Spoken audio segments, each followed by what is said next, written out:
వి gold trusted gold buyers. మీరు తాకట్టు పెట్టిన బంగారాన్ని విడిపించి ఈ రోజు ఉన్న మార్కెట్ ధరకు కొనబడును.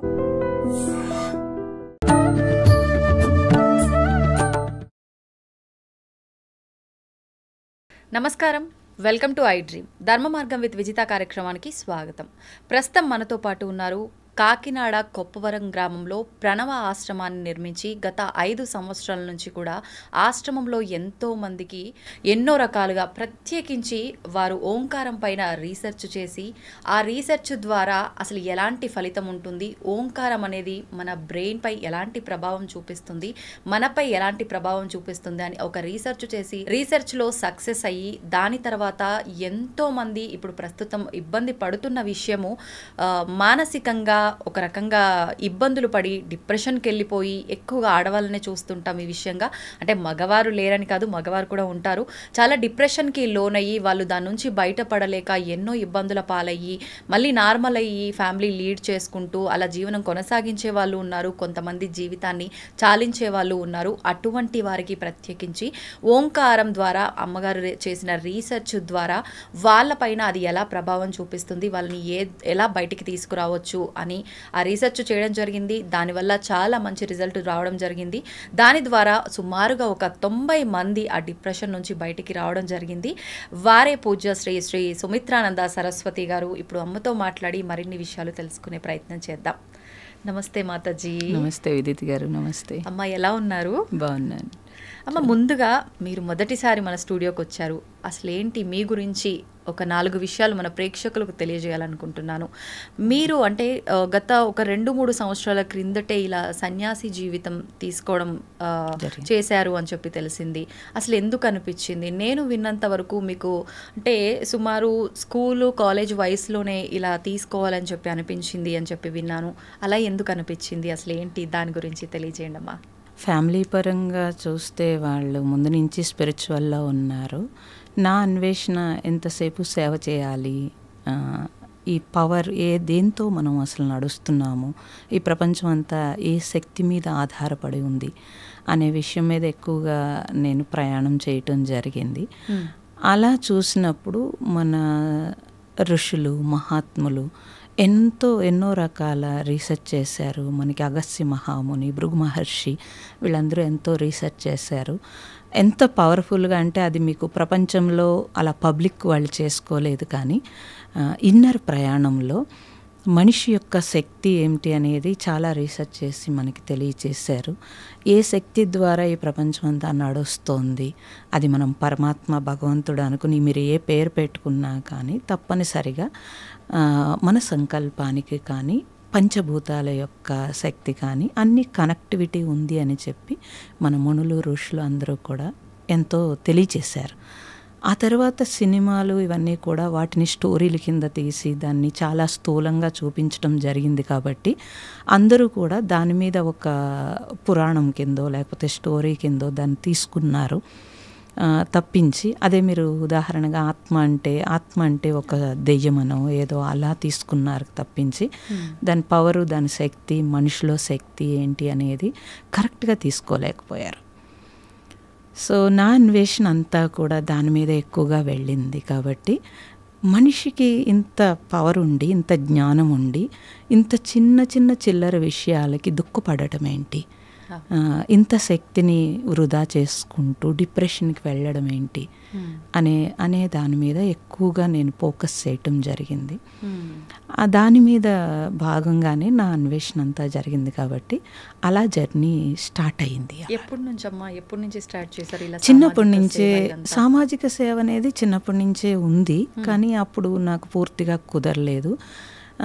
అయితే నేను మ్యారేజ్ చేసుకోను అని అనుకున్నాను, పూర్తిగా సమాజ సేవకు వెళ్ళిపోవాలనుకున్నాను, కానీ అది ఇంట్లో కుదరలేదు. అలాగా నేను చెప్తే వాళ్ళు ఒప్పుకోలేదు. కాబట్టి మ్యారేజ్ చేసుకునేటప్పుడే అలా సమాజ సేవ చేసే వాళ్ళని చూసుకుని మాకు రిలేటివ్ ఎవరో ఉంటే వారిని మ్యారేజ్ చేసుకున్నాను. ఇద్దరికీ అది సూట్ అయింది కాబట్టి ఇద్దరం సమాజ సేవ చేసుకోవాలని చేసేవాళ్ళం. అయితే నాకు తర్వాత చేస్తున్నప్పుడు వ్యక్తి భావనతో చేస్తున్నారు, అంటే అది కూడా గొప్ప కోసం పేపర్లో వేసుకోవడం కోసం అలా చేస్తున్నారు. అది కరెక్ట్ కాదనిపించింది నాకు. ఇంకా ఏదో అది రియల్గా చేసేవాళ్ళు ఎవరు అని అంటే నాకు మహాత్ములు ఎక్కువగా కనిపించారు. అంటే ఎటువంటి ఆశించకుండా ఫలితం చేసేవాళ్ళు గురించి అనుకున్నాను నేను. ఆ టైంలో నాకు తెలియదు. భగవాన్ రమణ మహర్షి ఎక్కువగా నాకు రావడము, ఆ విజన్ రావడము, తెలియడము, కనపడటము ఇవన్నీ జరిగితే అది తెలియలేదు నాకు. అంటే నేను స్పిరిచువల్లో అప్పుడు ఈ టైప్ ఆఫ్ బుక్స్ చదవడం కానీ అలా లేదు నేను. అందువల్ల పూర్తిగా సమాజ సేవలో ఉన్నప్పుడు నాకు అలా తెలిసినప్పుడు అప్పటికి నేను ఒక ఓల్డ్ ఏజ్ హోమ్ ముష్టి వాళ్ళకి, ఆడవాళ్ళకి రన్ చేసేదాన్ని. నేను ఎవరో ఫ్రెండ్స్ తోటి ఎవరో గోచి పెట్టుకుని ఇలాగా పర్వతాలు ఇటు దగ్గర ఎవరో వస్తున్నారు, చేతిలో బౌల్ పట్టుకుని స్టిక్ పట్టుకుని ఉన్నారు అంటే మగవాళ్ళకి కూడా నువ్వేమన్నా ఆశ్రమం పెడతావేమో, అదే నీ డ్రీమ్ అయి ఉంటుంది, ఆ విజన్ వస్తుంది అని చెప్పారు. నిజం అనుకున్నాను. కానీ ఎక్కువగా ఆయన నుంచి నాకు ఎక్కువ ఏదో ఒకటి మెసేజ్ వచ్చేది. అరుణాచలం గిరి వచ్చేది, అది నడుస్తున్నా కూర్చున్నా ఏం చేసినా అన్నింట్లో. అప్పుడు అది చాలా 1 year చాలా అది ఏంటో తెలియలేదు అసలు. ఆ తర్వాత ఎవరినో అడిగితే అది నాకు ఒక క్యాసెట్ చూపించారు. ఈయన రమణ మహర్షి ఇలా ఉంటారు అని చెప్పారు. మీరు ఒకసారి వెళ్తే బాగుంటుందని చెప్పారు.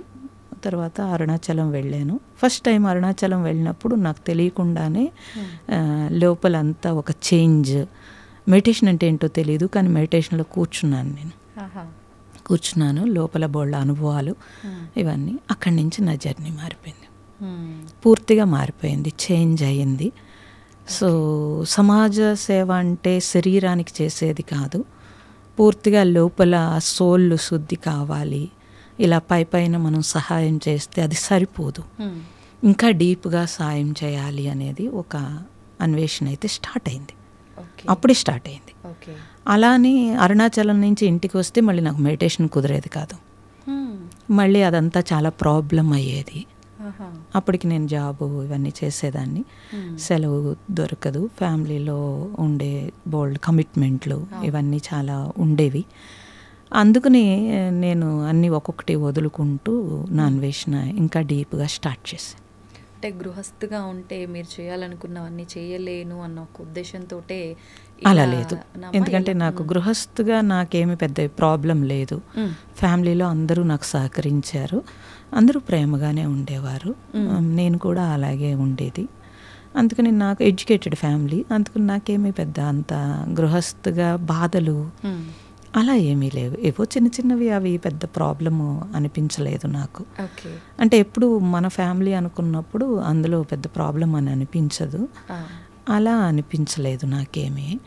గృహస్థుగా ఇబ్బంది పడి నేను రాలేదు, అలా రాలేదు. గృహస్థుగా ఉంటూనే నా సాధన చేసుకున్నాను.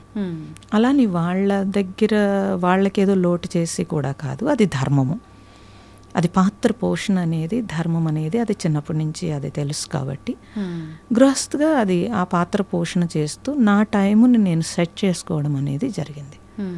ఎక్కువగా నైట్ ధ్యానం చేయటానికి కానీ, అన్వేషణ సోషల్ సర్వీస్ నుంచి డీప్గా లోపలికి సోల్ అన్వేషణ అనేది స్టార్ట్ అయింది. తెమా మీరు ఓంకారానికి సంబంధించి రీసెర్చ్ చేశారు.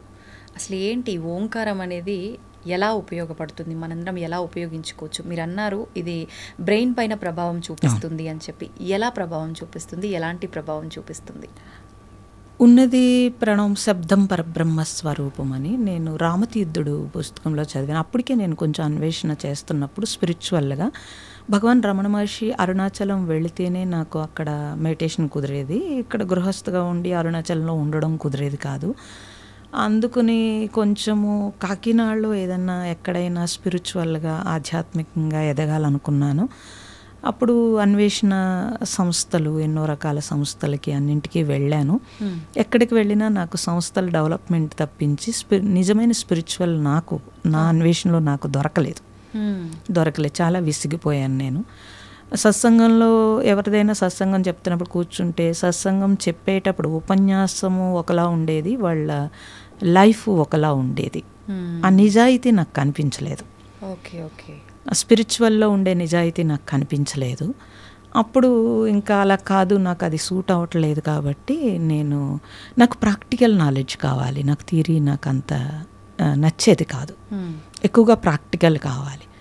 ఆ టైంలో ఎవరో నాకు గిఫ్ట్ కింద రామతీర్థుడి పుస్తకం ఇచ్చారు. అది నేను చూసినప్పుడు అందులో ఉన్నది ప్రణవము, శబ్దం పరబ్రహ్మ స్వరూపము, ఓంకారంతో ఈ ప్రపంచమంతా నడుస్తుంది అనేది ఉంది.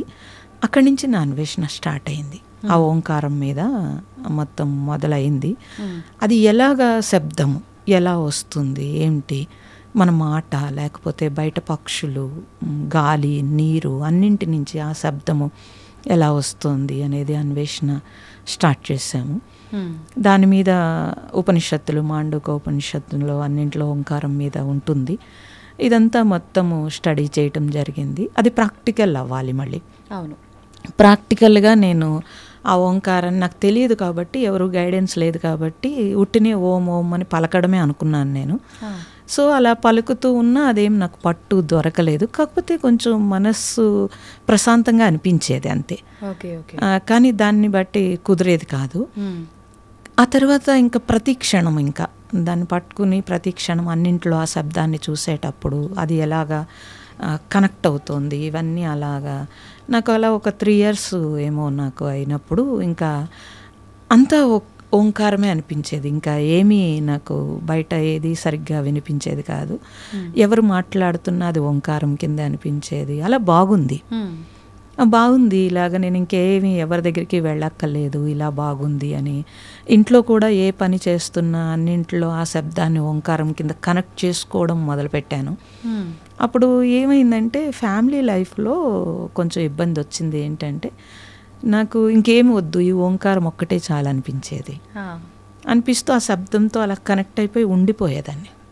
ఇప్పుడు ఇప్పుడు మనం ఒక దోశ వేసామనుకోండి, ఫస్ట్ సౌండ్ వస్తుంది కదా, ఆ శబ్దం కూడా నాకు ఓంకారం కింద అనిపించి దాంట్లో అలా ఏకమై ఉండిపోయేదాన్ని. ఈలోగా ఇది మాడిపోయేది. అప్పుడు కొంచెం ఇబ్బంది వచ్చేది ప్రతి దాంట్లో. ప్రతి చేస్తున్న పని పైన ధ్యాస ఉండేది కాదు, ఓంకారంలోనే నిమగ్నం అయిపోయి ఉంది. కూర్చుంటే ధ్యానము అసలు 8 గంటలు 7 గంటలు అలా ఏదో అలా ఒక డీప్ స్టేజ్కి వెళ్ళినట్టు అనిపించేది. అందరూ చెప్పేవారు ఇది సమాధి స్థితి అని. బాగుంది సమాధి స్థితి, తాటే రావట్లేదు అసలు. అప్పటికి చిన్న అమ్మాయి, ఆవిడ స్కూల్ నుంచి వస్తే మళ్ళీ డిస్టర్బ్ చేస్తుందని ఫ్యామిలీ లైఫ్లో కొంచెం అది డిస్టర్బెన్స్ వచ్చింది కొంచెం. అందుకోసం ఎక్కడైనా ఆశ్రమాల్లో ఉండిపోవాలి, ఎక్కడికైనా వెళ్ళిపోవాలి అలా అనిపించేది. కానీ ధర్మం కాదు, అది ధర్మం కాదు. మనం తీసుకున్న పాత్ర పోషణ చేయాలి. కొంచెం ఉమ్మడి కుటుంబం ఉండేది, వాళ్ళ పేషెంట్లు ఉండేవాళ్ళు, వాళ్ళని చూసుకోవడము ఇవన్నీ చాలా ఇబ్బంది అయ్యేది. రెస్పాన్సిబిలిటీని నేను తప్పించుకుంటున్నానేమో, అది కరెక్ట్ కాదు. అంటే తప్పించుకోలేను, అలా అని ఉండలేను. మెడిటేషన్ చేసుకోవాలి, టైం ఉండదు. ఈ ప్రాబ్లమ్ కొంచెం ఫేస్ చేశాను. అలాని వాళ్ళు ఎవరు ఇబ్బంది పెట్టలేదు, కానీ నాకు నేను ఇబ్బంది పడ్డాను. నన్నెవరు రిస్ట్రిక్షన్ చేసి నువ్వు ఇది వద్దు అని నన్ను ఏమనలేదు, కానీ నాకు నేను ఇబ్బంది పడ్డాను. అంటే రెండు బ్యాలెన్స్ చెయ్యలేకపోవడం అనేది నేను ఇబ్బంది పడ్డాను. ఆ టైంలో నేను అరుణాచలం వెళ్ళిపోయి అక్కడ నేను కూర్చుని నేను రమణ మహర్షిని నాకు ఇదంతా విడుదల చేసే, నేను ఇక్కడే ఉండిపోతే బాగుండు అనిపించే స్థితి ఉండేది. ఎక్కువగా వెళ్ళిపోవడము ఇవన్నీ చేసేదాన్ని. ఆ టైంలో అక్కడ నేను మెడిటేషన్ హాల్లో మెడిటేషన్ చేసుకుంటున్నప్పుడు సుబ్రహ్మణ్య పోటీ గారని కేరళ వారు, నేను డిస్టర్బెన్స్ అవుతుందని బయటకు వచ్చేస్తుంటే నా వెంట పడి నాకు తెలియచేశారు, ఇలా కాదు సాధన, నువ్వు ఇంకా డీప్గా వెళ్ళొచ్చు, నేను చెప్తాను అంటే. వద్దు, నాకు అప్పటికే గురువులు అంటే నాకు నమ్మకం లేదు, వద్దు, నాకు ప్రాక్టికల్ నాలెడ్జ్, నాకు ఆల్రెడీ ఓంకారము నేను చేసుకుంటున్నా, నాకు వద్దు అంటే. కాదు, ఒక గురువు అవసరం అని చెప్పారు ఆయన.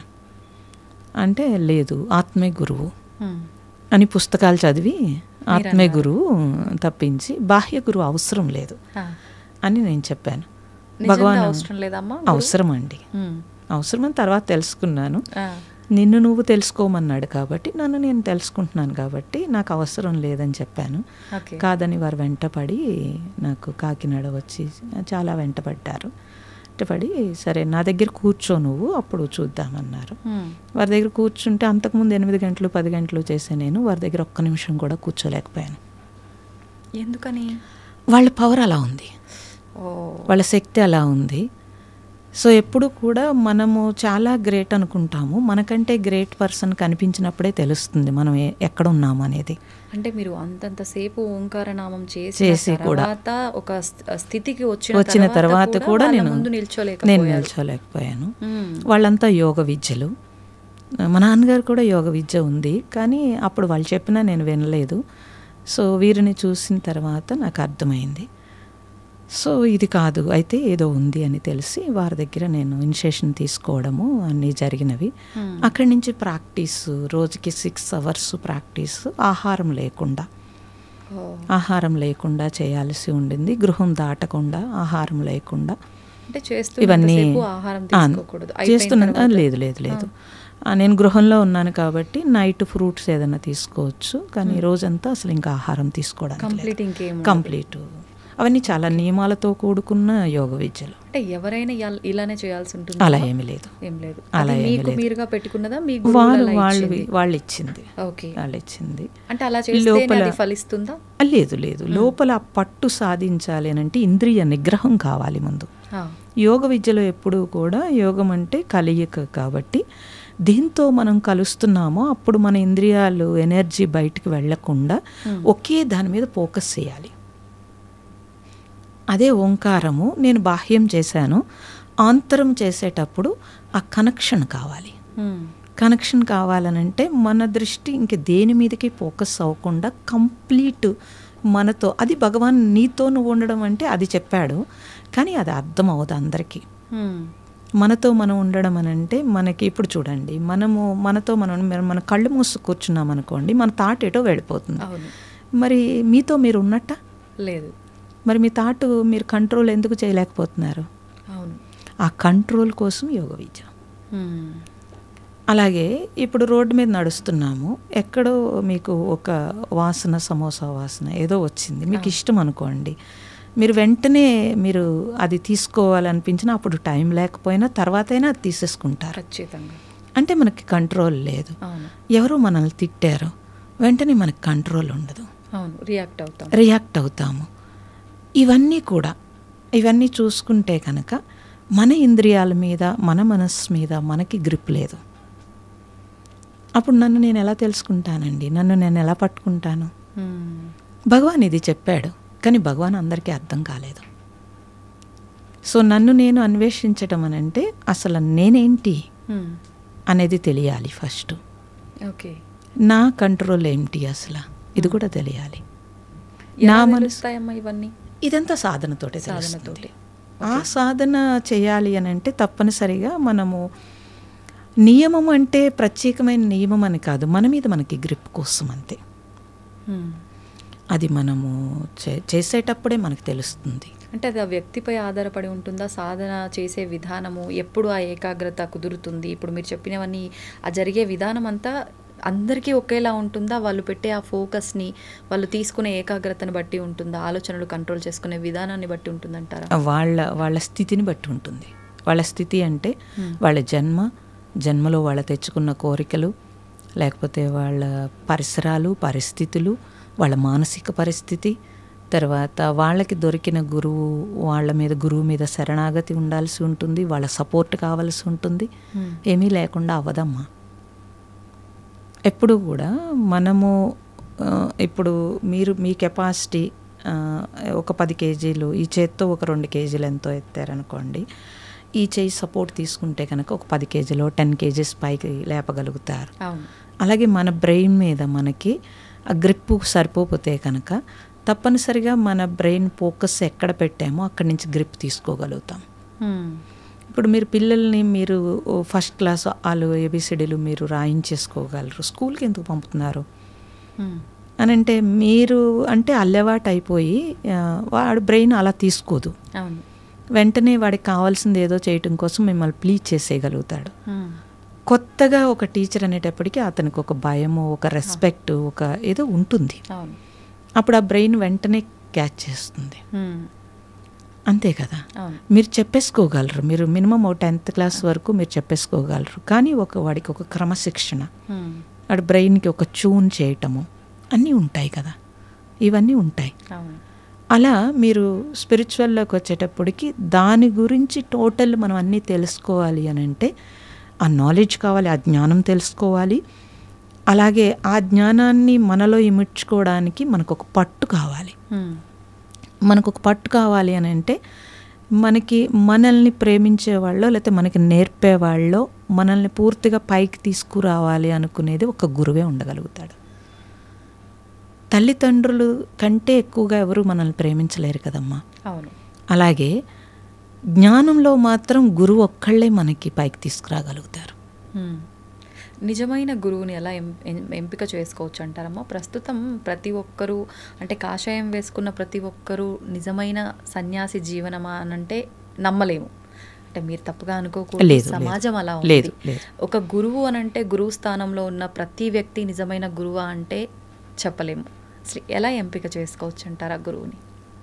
అంటే ఇలా చెప్తే పీపుల్కి నచ్చదు, కానీ నిజమే చెప్పాలనంటే వాస్తవం మాట్లాడితే కనుక మనం నిజాయితీగా ఉంటే నిజమైన గురువు దొరుకుతాడమ్మా. ఫస్ట్ మనకేం కావాలి? మనకి నిజంగా స్పిరిచువల్ కావాలా, ఈ భౌతిక లాభాల కోసం మనం స్పిరిచువల్కి వెళ్తున్నామా? ఇది ఫస్ట్ మనకి క్లారిటీ కావాలి. నిజంగా స్పిరిచువల్ కావాల్సిన వాళ్ళకి నిజమైన గురువు దొరుకుతున్నాడు కదా. కాదు, ఇక్కడ ఏమవుతుంది అని అంటే స్పిరిచువల్ కావాలి, అలాగే భౌతిక లాభాలు కూడా కావాలి. అప్పుడు దానికోసమే కదా నేను ఇల్లు కట్టుకోవాలి, లేకపోతే నేను మా అమ్మాయి పెళ్లి చేయాలి, లేకపోతే ఏవో నాకు కావాలి అని గురువుని ఆశించి నువ్వు గురువుకి లంచం ఇవ్వడం మొదలుపెట్టావు. అదే కదా ఆశీర్వాదం అంటే. ఏ ఆశీర్వాదం కావాలి నీకు? ఆత్మోన్నతి వైపు ప్రయాణం చేయాలనుకుంటున్నామో మనం. అలా ఎవరండి అడిగేది? ఎన్ని సంవత్సరాల నుంచి ఒక్క సాధకుడు కోసం చూశాను నేను, దొరకలేదు నాకు అసలు. నిజమైన స్పిరిచువల్ కోసం ఎవరు రావట్లేదండి. ఇప్పుడు గురువు నిజమైన గురువు లేడు అని అంటున్నారు, కానీ నిజమైన శిష్యుడు ఉన్నాడు అసలు? ఎక్కడున్నారు చెప్పండి అసలు?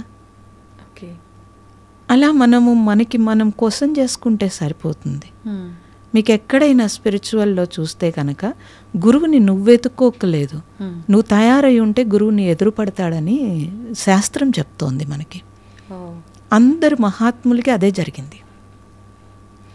మరి మనకేం కావాలనేది మనకి స్పష్టత లేదు. ఫస్ట్ ఉంటే కనుక గురువు ఎదురుపడతాడు. ఇప్పుడు మేము అరుణాచలంలో మా అంతటా మేము కూర్చున్నప్పుడు ఎదురుపడి వచ్చారు. సో ప్రతి దాంట్లోనూ ఎవరికైనా సరే తనకి నిజాయితీ ఉంటే కనుక భగవంతుడు ఆ నిజాయితీకి తగ్గట్టుగా తనకి ఏం కావాలనేది తనకి ఆయనే చూసుకుంటాడు. ఇప్పుడు మీరు అన్నట్టుగా నిజమైన శిష్యుణ్ణి గురువే వెతుక్కుంటూ వస్తారన్నారు కదా. అంటే వాళ్లకు ఈ సాధన చేయటం వల్ల ఏదైనా దివ్య దృష్టి ఉంటుందా? ఎదుటి వారిని అంచనా తప్పకుండా ఉంటుంది. వాళ్ళ వైబ్రేషన్స్ నెగిటివ్ లేకుండా వాళ్ళకు ఉన్న పాజిటివ్ ఏదైతే ఉంటుందో ఆ పాజిటివ్ వాళ్ళకి తాకుతుంది. వాళ్ళు కూడా వెతుకుతూ ఉంటారండి. నిజమైన శిష్యుడి కోసం గురువు ఎప్పుడు అన్వేషిస్తూనే ఉంటాడు. వాళ్ళ విద్య లేకపోతే వాళ్ళు నేర్చుకున్నది ఎవరొకరికి అందించడానికే కదా, ఇదంతా లోక కళ్యాణం కోసం కదా. వాళ్ళు కూడా వెతుకుతూనే ఉంటారు. గురువు కళ్ళు ఎప్పుడు శిష్యుడి కోసం వెతుకుతూ ఉంటాయండి. మీరన్నట్టు సమాజంలో అన్ని రకాల పీపుల్ ఉంటారు. దాన్ని ఉపయోగించుకుని భౌతిక లాభాలు పొందేవాళ్ళు ఉంటారు. అప్పుడు వాళ్ళు భౌతిక లాభాలు పొందే శిష్యులు ఎవరైతే ఉన్నారో వాళ్ళే కనెక్ట్ అవుతారు. నిజంగా సాధకులు ఎవరైతే ఉండి నిజంగా సిన్సియర్గా నాకు సాధన తప్పించి ఇంకొకటి వద్దు అనుకున్న వాళ్ళకి భగవంతుడు ఆటోమేటిక్గా దారి చూపిస్తాడు. అయితే ఇప్పుడు ఒక మనిషి పుట్టిన తర్వాత అసలు ఆ మనిషి పర్పస్ ఏంటి, ఎందుకు ఆ జన్మ తీసుకున్నాడు అనే ఒక విషయాన్ని ప్రతి ఒక్కరం మర్చిపోతున్నామని చెప్పి మీలాంటి వాళ్ళందరూ కూడా చెప్తూ ఉంటారు. అసలు ఏంటి, ఇప్పుడు నేను ఒక జన్మ తీసుకున్నా, నేను పుట్టిన తర్వాత ఒక వయసు వచ్చే వరకు తల్లి పెంపకము, తర్వాత వాళ్ళ పెంపకంలో ఉంటూనే స్కూల్స్, కాలేజెస్, తర్వాత మ్యారేజ్ లైఫ్, తర్వాత నా పిల్లలు, నా రెస్పాన్సిబిలిటీస్, వీటిపైనే నా ఫోకస్ వెళ్తుంది. మీరన్నట్టుగా వీటితో పాటు భగవంతుడిపై నాకు నిజమైన భక్తి ఉండొచ్చు, ఉండకపోవచ్చు. నేను ఇవి బ్యాలెన్స్ చేసుకుంటూనే వెళ్తున్నాను తప్ప అసలు నేను వచ్చిన పర్పస్ ఏంటి అనే దానిపైన నేను ఆలోచన చేయలేకపోతున్నా. ఎలా తెలుస్తుంది అసలు మనం ఏ పర్పస్ మీద వచ్చాము? ఈ జీవనం ఇలా కొనసాగించి మళ్ళీ పుట్టుక చావు ఇది కంటిన్యూ, ఈ సర్కిల్ ఇలా జరగటమేనా? అసలు ఏంటి, ఎలా తెలుస్తుంది నా జన్మకు అసలు అర్థం ఏంటి, నేను ఎందుకు వచ్చాను అని? మీకే అనిపిస్తూ ఉంటుంది, మీకు చేస్తున్న పని మీద విసుగు, చిరాకు, లేకపోతే ఏదో ఇబ్బంది, లేకపోతే బాధ వచ్చినప్పుడల్లా మీకు అనిపిస్తూనే ఉంటుంది ఇది కాదు జీవితం అని. ఎవరికి అనిపించకుండా ఉండదు అసలు. ప్రతినిత్యం అనిపిస్తూ ఉంటుంది ఇది కాదు జీవితం అని అనిపిస్తూ ఉంటుంది. అనిపించినా సరే మనకున్న కోరికలు, మనకున్న ఆశలు, లేకపోతే కమిట్మెంట్లు, మనకున్న పరిస్థితులకి మనం లొంగుతూ ఉంటాం. వాస్తవం. తప్పనిసరిగా అందరూ లొంగుతారు. అందుకు ఎవరైనా సరే అసలు వచ్చింది ఎందుకు అనేది అందరూ అన్వేషించినా అన్వేషించకపోయినా మరణం తెలియచేస్తోంది. ఇక్కడి నుంచి ఏమీ తీసుకువెళ్ళట్లేదు, అన్నీ వదిలేసి వెళ్ళిపోతామని తెలియచేస్తోంది. తర్వాత మనం ఏ పని అయితే చేసామో ఆ పని నుంచి మనకి ఎప్పుడైనా సరే రిజెక్షన్ కానీ, తిట్లు కానీ, లేకపోతే ఇబ్బందులు కానీ వచ్చినప్పుడు మనకి విసుగొస్తుంది. అప్పుడు ఏదైనా చెప్పగలుగుతారమ్మా దీనికి? ఇంట్లో పిల్లలు కానీ, లేకపోతే భర్త కానీ, లేకపోతే మీ చదువుకున్న చదువు, జాబ్ కానీ మీకు సాటిస్ఫాక్షన్ రానప్పుడు, మీరు వాళ్ళు ఏదైనా మనల్ని అన్నప్పుడు తప్పనిసరిగా మనకు అనిపిస్తుంది కదా. అవును, అనిపిస్తుంది. అప్పుడు మీరు ఏం చేస్తారు? సహజంగానే కాదు, ఒక వయసు వచ్చిన తర్వాత అయినా సరే మనం ఏమనుకుంటాము, ఇది కాదు స్పిరిచువల్ లైఫ్ అని కొంచెం అన్వేషణ స్టార్ట్ చేస్తారు. నేనేమంటానంటే, అందుకు స్పిరిచువల్ లైఫ్ స్టార్ట్ చేసావా? ఒరిజినల్గా మన సోల్ ఏమిటి, అసలు మనం ఎక్కడి నుంచి వచ్చామో, ఇప్పుడు ఏం చేస్తున్నాము, తిరిగి ఎక్కడికి వెళ్తాము అని అన్వేషణ స్టార్ట్ చేస్తే కనుక తప్పనిసరిగా ఎవరికి వాళ్ళకి తెలుస్తుంది. ఈ సోల్ సమాధానం దొరుకుతుంది. ఈ సోల్ అసలు ఎందుకు వచ్చింది, అసలు ఏ పర్పస్ మీద వచ్చింది. సరే మీరన్న పరిస్థితిలో ఫ్యామిలీయో అది ఎన్ని రోజులో ఉండదు. ఒక 20 years వస్తే పిల్లలు మన దగ్గర ఉండరు. వాళ్ళు 20 అక్కర్లేదు, ఇదివరకైతే 20, ఇప్పుడు 10 yearsకే నువ్వు నాకు అక్కర్లేదు, నువ్వేమన్నా మనీ పే చేస్తే నేను నా సంగతి నేను చూసుకుంటాననే పరిస్థితి వచ్చేసింది. సో వాళ్ళు కూడా మన దగ్గర ఉండడానికి ఇష్టపడట్లేదు. ఎంత దూరంగా ఉంటే అంత ప్రేమ ఉంటుంది, అది తెలుస్తుంది మనకు కూడాను. అప్పుడు మన పర్పస్, లేకపోతే వాళ్ళ చదువు, వాళ్ళ మ్యారేజ్ అయిపోయిన తర్వాత అయినా సరే మనం ఒంటరి అవుతాం. భార్యాభర్తలు ఇద్దరు ఉన్నా కూడా సెల్ ఫోన్ వచ్చిన తర్వాత ఎవరికి వాళ్ళే ఒంటరి. ఇంకా అసలు ఆ కమిట్మెంట్లు కూడా పోయినాయి. అప్పుడు నీ టైం అలా సెల్ ఫోన్తో గడిపిన కొద్ది రోజులు బాగుంటుంది, తర్వాత బోర్ కొట్టేస్తుంది. అందుకే కదండి అందరూ యాత్రలకు వెళ్ళడమో, లేకపోతే ఇంకో దానికి ట్రిప్పులకు వెళ్ళడమో, ఏదో చేసి కాసేపు మనస్సుని చేంజ్ చేస్తున్నారు. మనస్సుని హుషారు తెచ్చుకోవడం కోసము డబ్బు ఖర్చు పెట్టి ఏవో చేసుకుంటున్నారు. కానీ ఎన్ని చేసినా మళ్ళీ బ్యాక్ టు బ్యాక్ మన ఇంటికి రావాలి. వాస్తవం. అదే ప్రాబ్లమ్స్, సపోర్ట్, అన్నీ కావాలి, అన్నీ ఉంటాయి. మళ్ళీ సపోర్ట్ కూడా కావాలి, మానసికంగా మనకి కావాలి. నేనేం చెప్తున్నానంటే, అది నువ్వు చేసుకుంటూనే నీ అన్వేషణ, అసలు ఈ సోల్ ఎందుకు వచ్చింది, అసలు అందరం ఒకలా పుట్టట్లేదు కదా, అందరం ఒక చోట పుట్టట్లేదు, అందరి లైఫ్ ఒకలా లేదు, ఎందుకు అలా ఉంది అంటే అది ప్రారంధము, లేకపోతే ముందు చేసుకున్నది, లేకపోతే ఇప్పుడు చేసుకుంటున్నది, స్వయంకృత అపరాధం, వీటన్నింటితో చేంజ్ అవుతోంది. మన థాట్లో కూడా మనకి చేంజ్ అవుతోంది. ఇవన్నీ చూసినప్పుడు మనం మారాలని తెలుస్తోంది.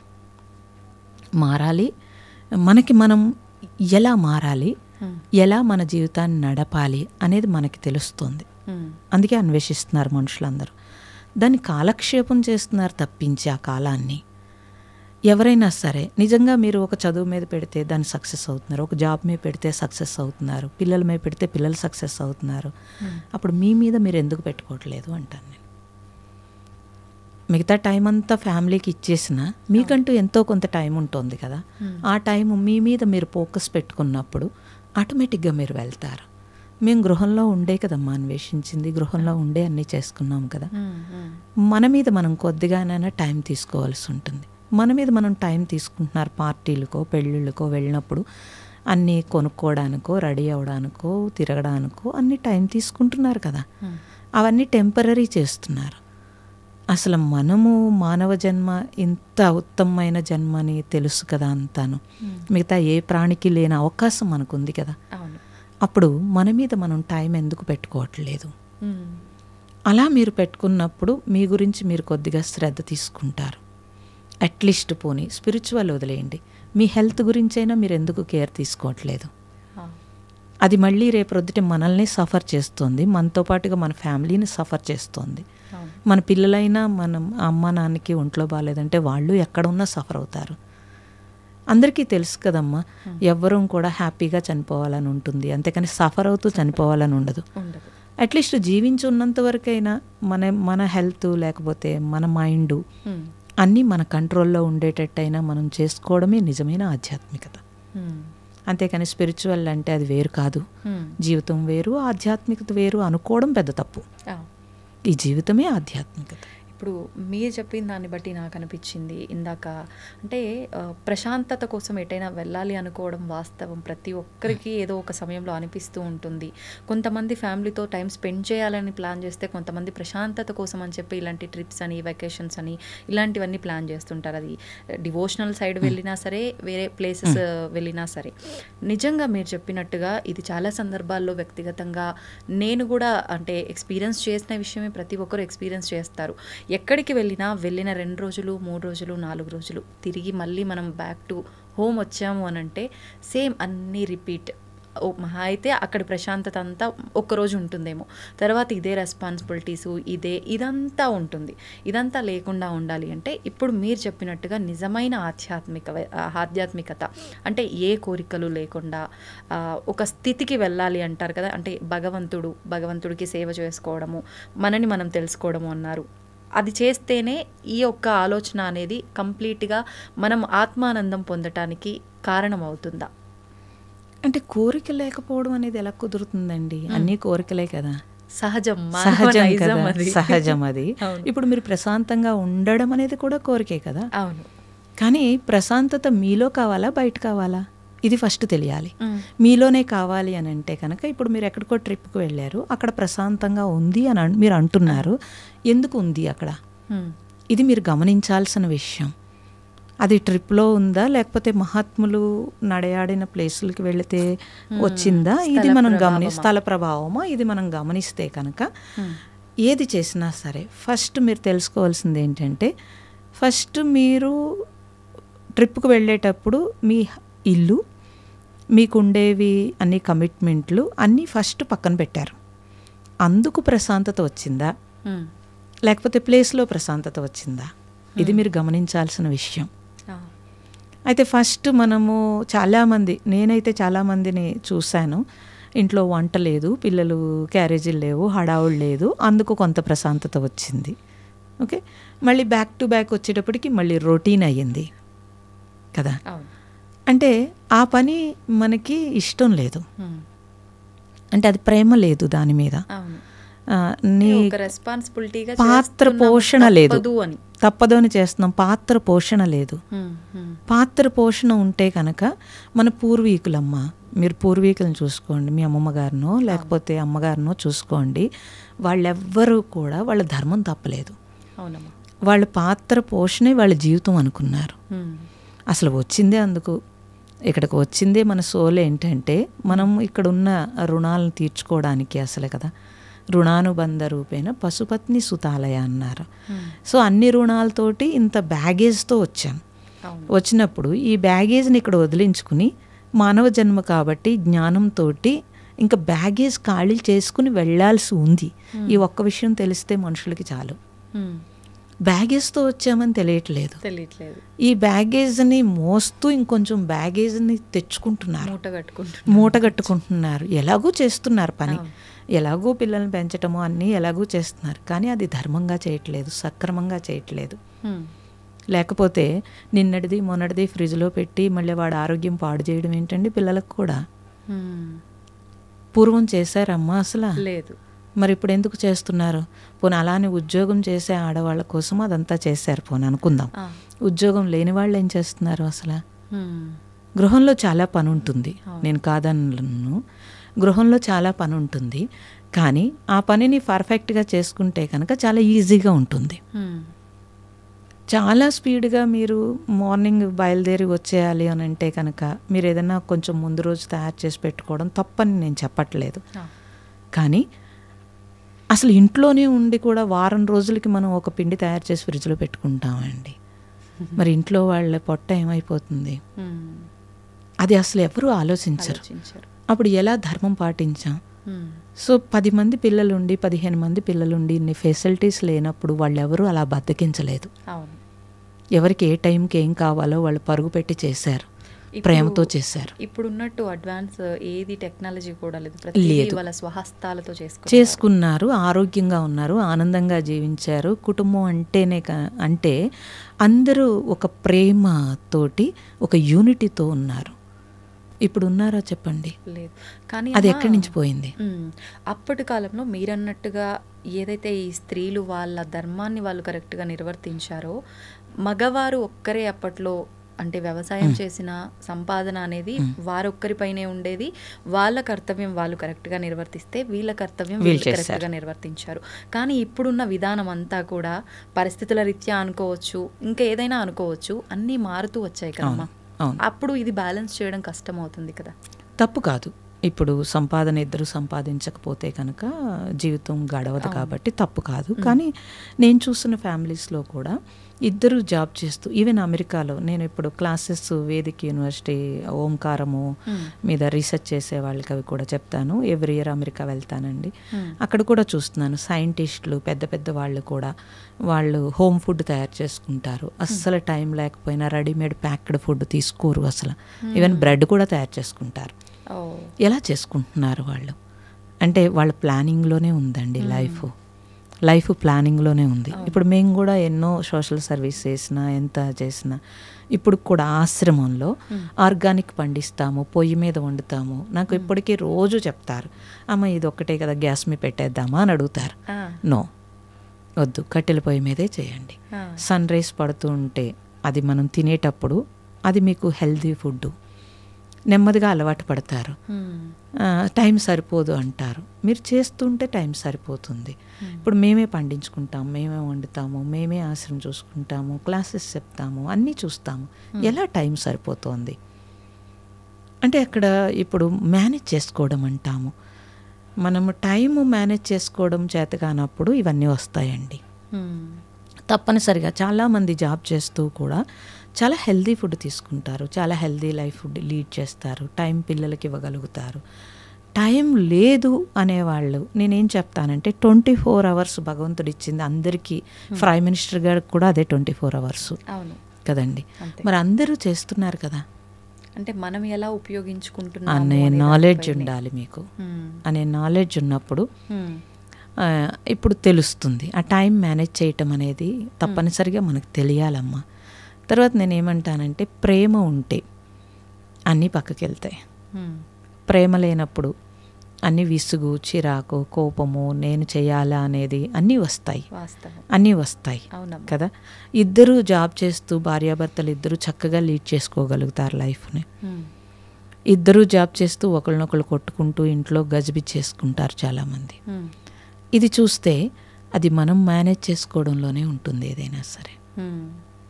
నాకు కూడా చాలామంది ఒకే క్వశ్చన్ అడుగుతారు, సాధన చేయడానికి టైం లేదమ్మా, టైం ఎలా కుదురుతుంది అని అంటారు.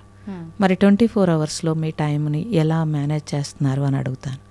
అప్పుడు చూస్తే 4 గంటలు 5 గంటలు వాళ్ళకి టైం వస్తుంది. అప్పుడు ఎక్కడి నుంచి వచ్చింది ఇదంతా? ఒక ప్లాన్ ఉండాలి. ఒక ప్లాన్ ఉంటేనే కానీ అవ్వదు అసలను. పిల్లల్ని మీరు తీసుకోండి, కొంతమంది పిల్లలు వాళ్ళు చదివేసుకుంటారు, సినిమాలు చూస్తారు, ఆడేసుకుంటారు, అన్నీ చేయగలుగుతారు. కొంతమంది పిల్లలు చూస్తే మాకు అసలు టైం లేదు, ఇదే టైం సరిపోవట్లేదు అంటారు, స్ట్రెస్ ఫీల్ అవుతూ ఉంటారు. అంటే దాన్ని మేనేజ్ చేసుకునేది పేరెంట్స్ కరెక్ట్గా చేస్తే పిల్లలు కూడా కరెక్ట్గానే చేస్తారు. మనం పిల్లల్ని పెంచాలనుకుంటున్నాము కానీ వాళ్ళు ప్రాక్టికల్గా పెరగాలి అని అంటే వాళ్ళు చూసి పెరుగుతారు. పేరెంట్స్ సక్రమంగా ఉంటే తప్పనిసరిగా పిల్లలు చూసి పెరుగుతారు. సో తప్పనిసరిగా మన పెద్దవాళ్ళు చూడండి అమ్మ, వాళ్ళు దేనికి వాల్యూ ఇవ్వాలో దానికే వాల్యూ ఇచ్చారు కాబట్టి వాళ్ళ దగ్గర టైం ఉంది. అప్పుడు మనం అది ఇవ్వట్లేదు. దేనికి ఇంపార్టెన్స్ ఇవ్వాలి అది ఇవ్వట్లేదు మనం, అందువల్ల మన దగ్గర టైం లేదంటున్నాను నేను. జాబు తప్పనిసరిగా అవసరము, జాబ్ అవసరం లేదని ఎవరు చెప్పరు అసలు. కానీ మీరు జాబ్ చేస్తున్నప్పుడు మీకు కాన్ఫిడెన్స్ ఉంటుంది, మీ అచీవ్మెంట్ ఉంటుంది, అన్నీ ఉంటుంది, ఇంకా బాగా మేనేజ్ చేసుకోగలుగుతారు. అంటే మీ బ్రెయిన్ కూడా ఇంకా షార్ప్ అవుతుంది అన్నింటిలో షార్ప్ అవుతుంది. ప్రతి దాంట్లోనూ మీరు మీ కాన్ఫిడెన్స్ లెవెల్స్ పెరుగుతూ ఉంటాయి. అప్పుడు అంటే ఇంట్రెస్ట్ లేక, ఇప్పుడు జాబ్లో మీరు తప్పనిసరిగా మీరు ఆఫీస్లో ఎన్ని రకాలు అందరికంటే ఉన్నతంగా ఎదగడానికి ఎన్నో రకాలు ట్రై చేసుకుంటున్నారు కదమ్మా. సో ఫ్యామిలీలో ఆ ఇంట్రెస్ట్ చూపిస్తే కనుక ఫ్యామిలీ లైఫ్ చాలా బాగుంటుంది. మనల్ని కేర్ చేసేది, లవ్ చేసేది ఒక ఫ్యామిలీయే కదా. అది మనకి బూస్టింగ్ అవుతుంది, తప్పనిసరిగా ఇంకొంచెము ఎంకరేజ్ అవుతుంది. అయితే అందరికీ ఇంట్లో సహకరించకపోయే వాళ్ళు ఉండవచ్చుగాక, నేను ఉంటారని నేను అన్ను. కానీ నేనేమంటానంటే ఒక మ్యారేజ్లో ఎప్పుడూ కూడా పాజిటివ్ ఎన్ని ఉంటాయి, నెగిటివ్ అన్నీ ఉంటాయి. మనం రెండు తీసుకోగలిగితేనే లైఫ్ సరిగ్గా వెళుతుంది. నాకు పాజిటివ్ ఒకటే కావాలి, నాకు నెగిటివ్ వద్దంటే ఘర్షణ వస్తుంది. అది ప్రాబ్లం. యాక్సెప్ట్ చేయగలగాలి. ఆ యాక్సెప్ట్ చేయడానికి స్పిరిచువల్ ఉపయోగపడుతుంది. మా స్పిరిచువల్ అంటే ఇప్పుడు ఒక్కొక్కరు ఒక్కో రకంగా, అంటే భగవంతుణ్ణి పూజించే విధానం కానివ్వండి, ధ్యానించే విధానం కానివ్వండి, ప్రతి ఒక్కటి కూడా నవవిధ భక్తి మార్గాలు అని చెప్పి మనం అది నామం తలుచుకుంటున్నామా, ఎవరైనా చెప్తే వింటున్నామా, మన నోటి ద్వారా ఎవరికైనా చెప్తున్నామా, లేదు అంటే భగవంతుడి ముందు కూర్చొని మనం పూజ చేస్తున్నామా, ఇలా రకరకాలుగా ఎవరికి తోచింది వాళ్ళు. ఇదంతా నేనేం చేయను, కూర్చొని ఒక నామము లేదు, ఏది లేదు, నా పాటికి నేను సైలెంట్గా అలా నమస్కారం చేసుకొని కూర్చుంటా అనంటే అలా చేసుకున్నా కూడా అది సాధన కిందే వస్తుందా? మీరన్నట్టుగా ఒక స్థితికి వెళ్ళే అవకాశం ఉంటుందా? లేదు అనంటే ఏదో ఒక నామాన్ని, ఇప్పుడు మీరు చెప్పినట్టుగా ఓం అనే దాన్ని మీరు తీసుకున్నారు, ప్రణవాన్ని, అలా ఏదైనా ఖచ్చితంగా భగవంతుడి నామాన్ని కానీ ఏదైనా మంత్రాన్ని కానీ తీసుకోవాల్సి ఉంటుందంటారా? మీ మానసిక పరిస్థితిని బట్టి ఉంటుందమ్మా. మీరే అన్వేషించుకోవాలి మీకు ఏది సూట్ అవుతుంది. అందరికీ అన్నీ సూట్ అవ్వవు. మీకు ఎలా నచ్చుతుంది. కొంతమందికి దీపం పెట్టి మంత్రం చదివి పూజ చేస్తే చాలా బాగుంటుంది. అలా అని ఎప్పుడూ అలాగే బాగోదు. వాళ్ళ లోపల ఇంకా ఎదుగుతున్న కొలది ఇంకా అన్వేషణ స్టార్ట్ అవుతుంది. కొంతమందికి మంత్రం ద్వారా మనస్సు నెమ్మదిస్తుంది. అది మీరు చూసుకోవలసి ఉంటుంది. ట్రై చేస్తారు అందరూ, ఏది చేస్తే బాగుంటుంది అనేది ట్రై చేస్తారు. చేసి కొన్ని రోజులు ఇది చేస్తారు, కొన్ని రోజులు అది చేస్తారు, కానీ మొత్తం మీద ఎక్కడో చోట స్థిరమవుతారు. అన్వేషణలో ఆ నాలెడ్జ్ పెరిగే కొలది వాళ్ళకే ఎక్కువగా తెలుస్తూ ఉంటుంది. ఈలోగా ఇది మంచిది అది మంచిది అన్నది కూడా ఎవరెవరికి ఏది సూట్ అవుతుంది అనేది వాళ్ళ సంస్కారము, వాళ్ళ పూర్వజన్మ వాసన, లేకపోతే వాళ్ళ మానసిక పరిస్థితి, వీటన్నింటిని బట్టి ఆధారపడి ఉంటుంది. అందుకు నేనేం చెప్తానంటే ఏది చెడ్డది కాదు, ఏది మంచిది కాదు, నీకేం కావాలి ఫస్ట్, ఎలా చేస్తే నీ మనస్సు నెమ్మదిస్తోంది, ఎలా చేస్తే నీ పరిస్థితి. అందరికీ ఇంట్లో పరిస్థితులు అన్నీ సూట్ అవ్వవు. నేను ఒక గంట ధ్యానం చేసేస్తానంటే ఇంట్లో కొంతమందికి కుదరదు. నేను ఒక గంట పూజ గదిలో ఉండిపోతాను అంటే కుదరదు కొంతమందికి. అందుకని మీకు ఎలాగ సూట్ అవుతోంది ఫస్ట్ అది మీరే చూసుకోవాల్సి ఉంటుంది. కొన్ని రోజులు పోయిన తర్వాత మనకి చేంజ్ అవుతుంది మన పరిస్థితులు. అప్పుడు మీరు ఇంకొంచెం ఎదగడానికి మీరే ప్రయత్నం చేస్తూ ఉంటారు.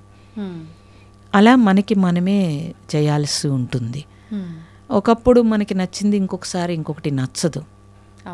ఇదంతా మన పరిణతి అంటారు. పరిణతి చెందే కొలది, మానసిక పరిస్థితి మార్పు చెందే కొలది వాళ్ళు ఇంకా ఎదుగుతూనే ఉంటారు.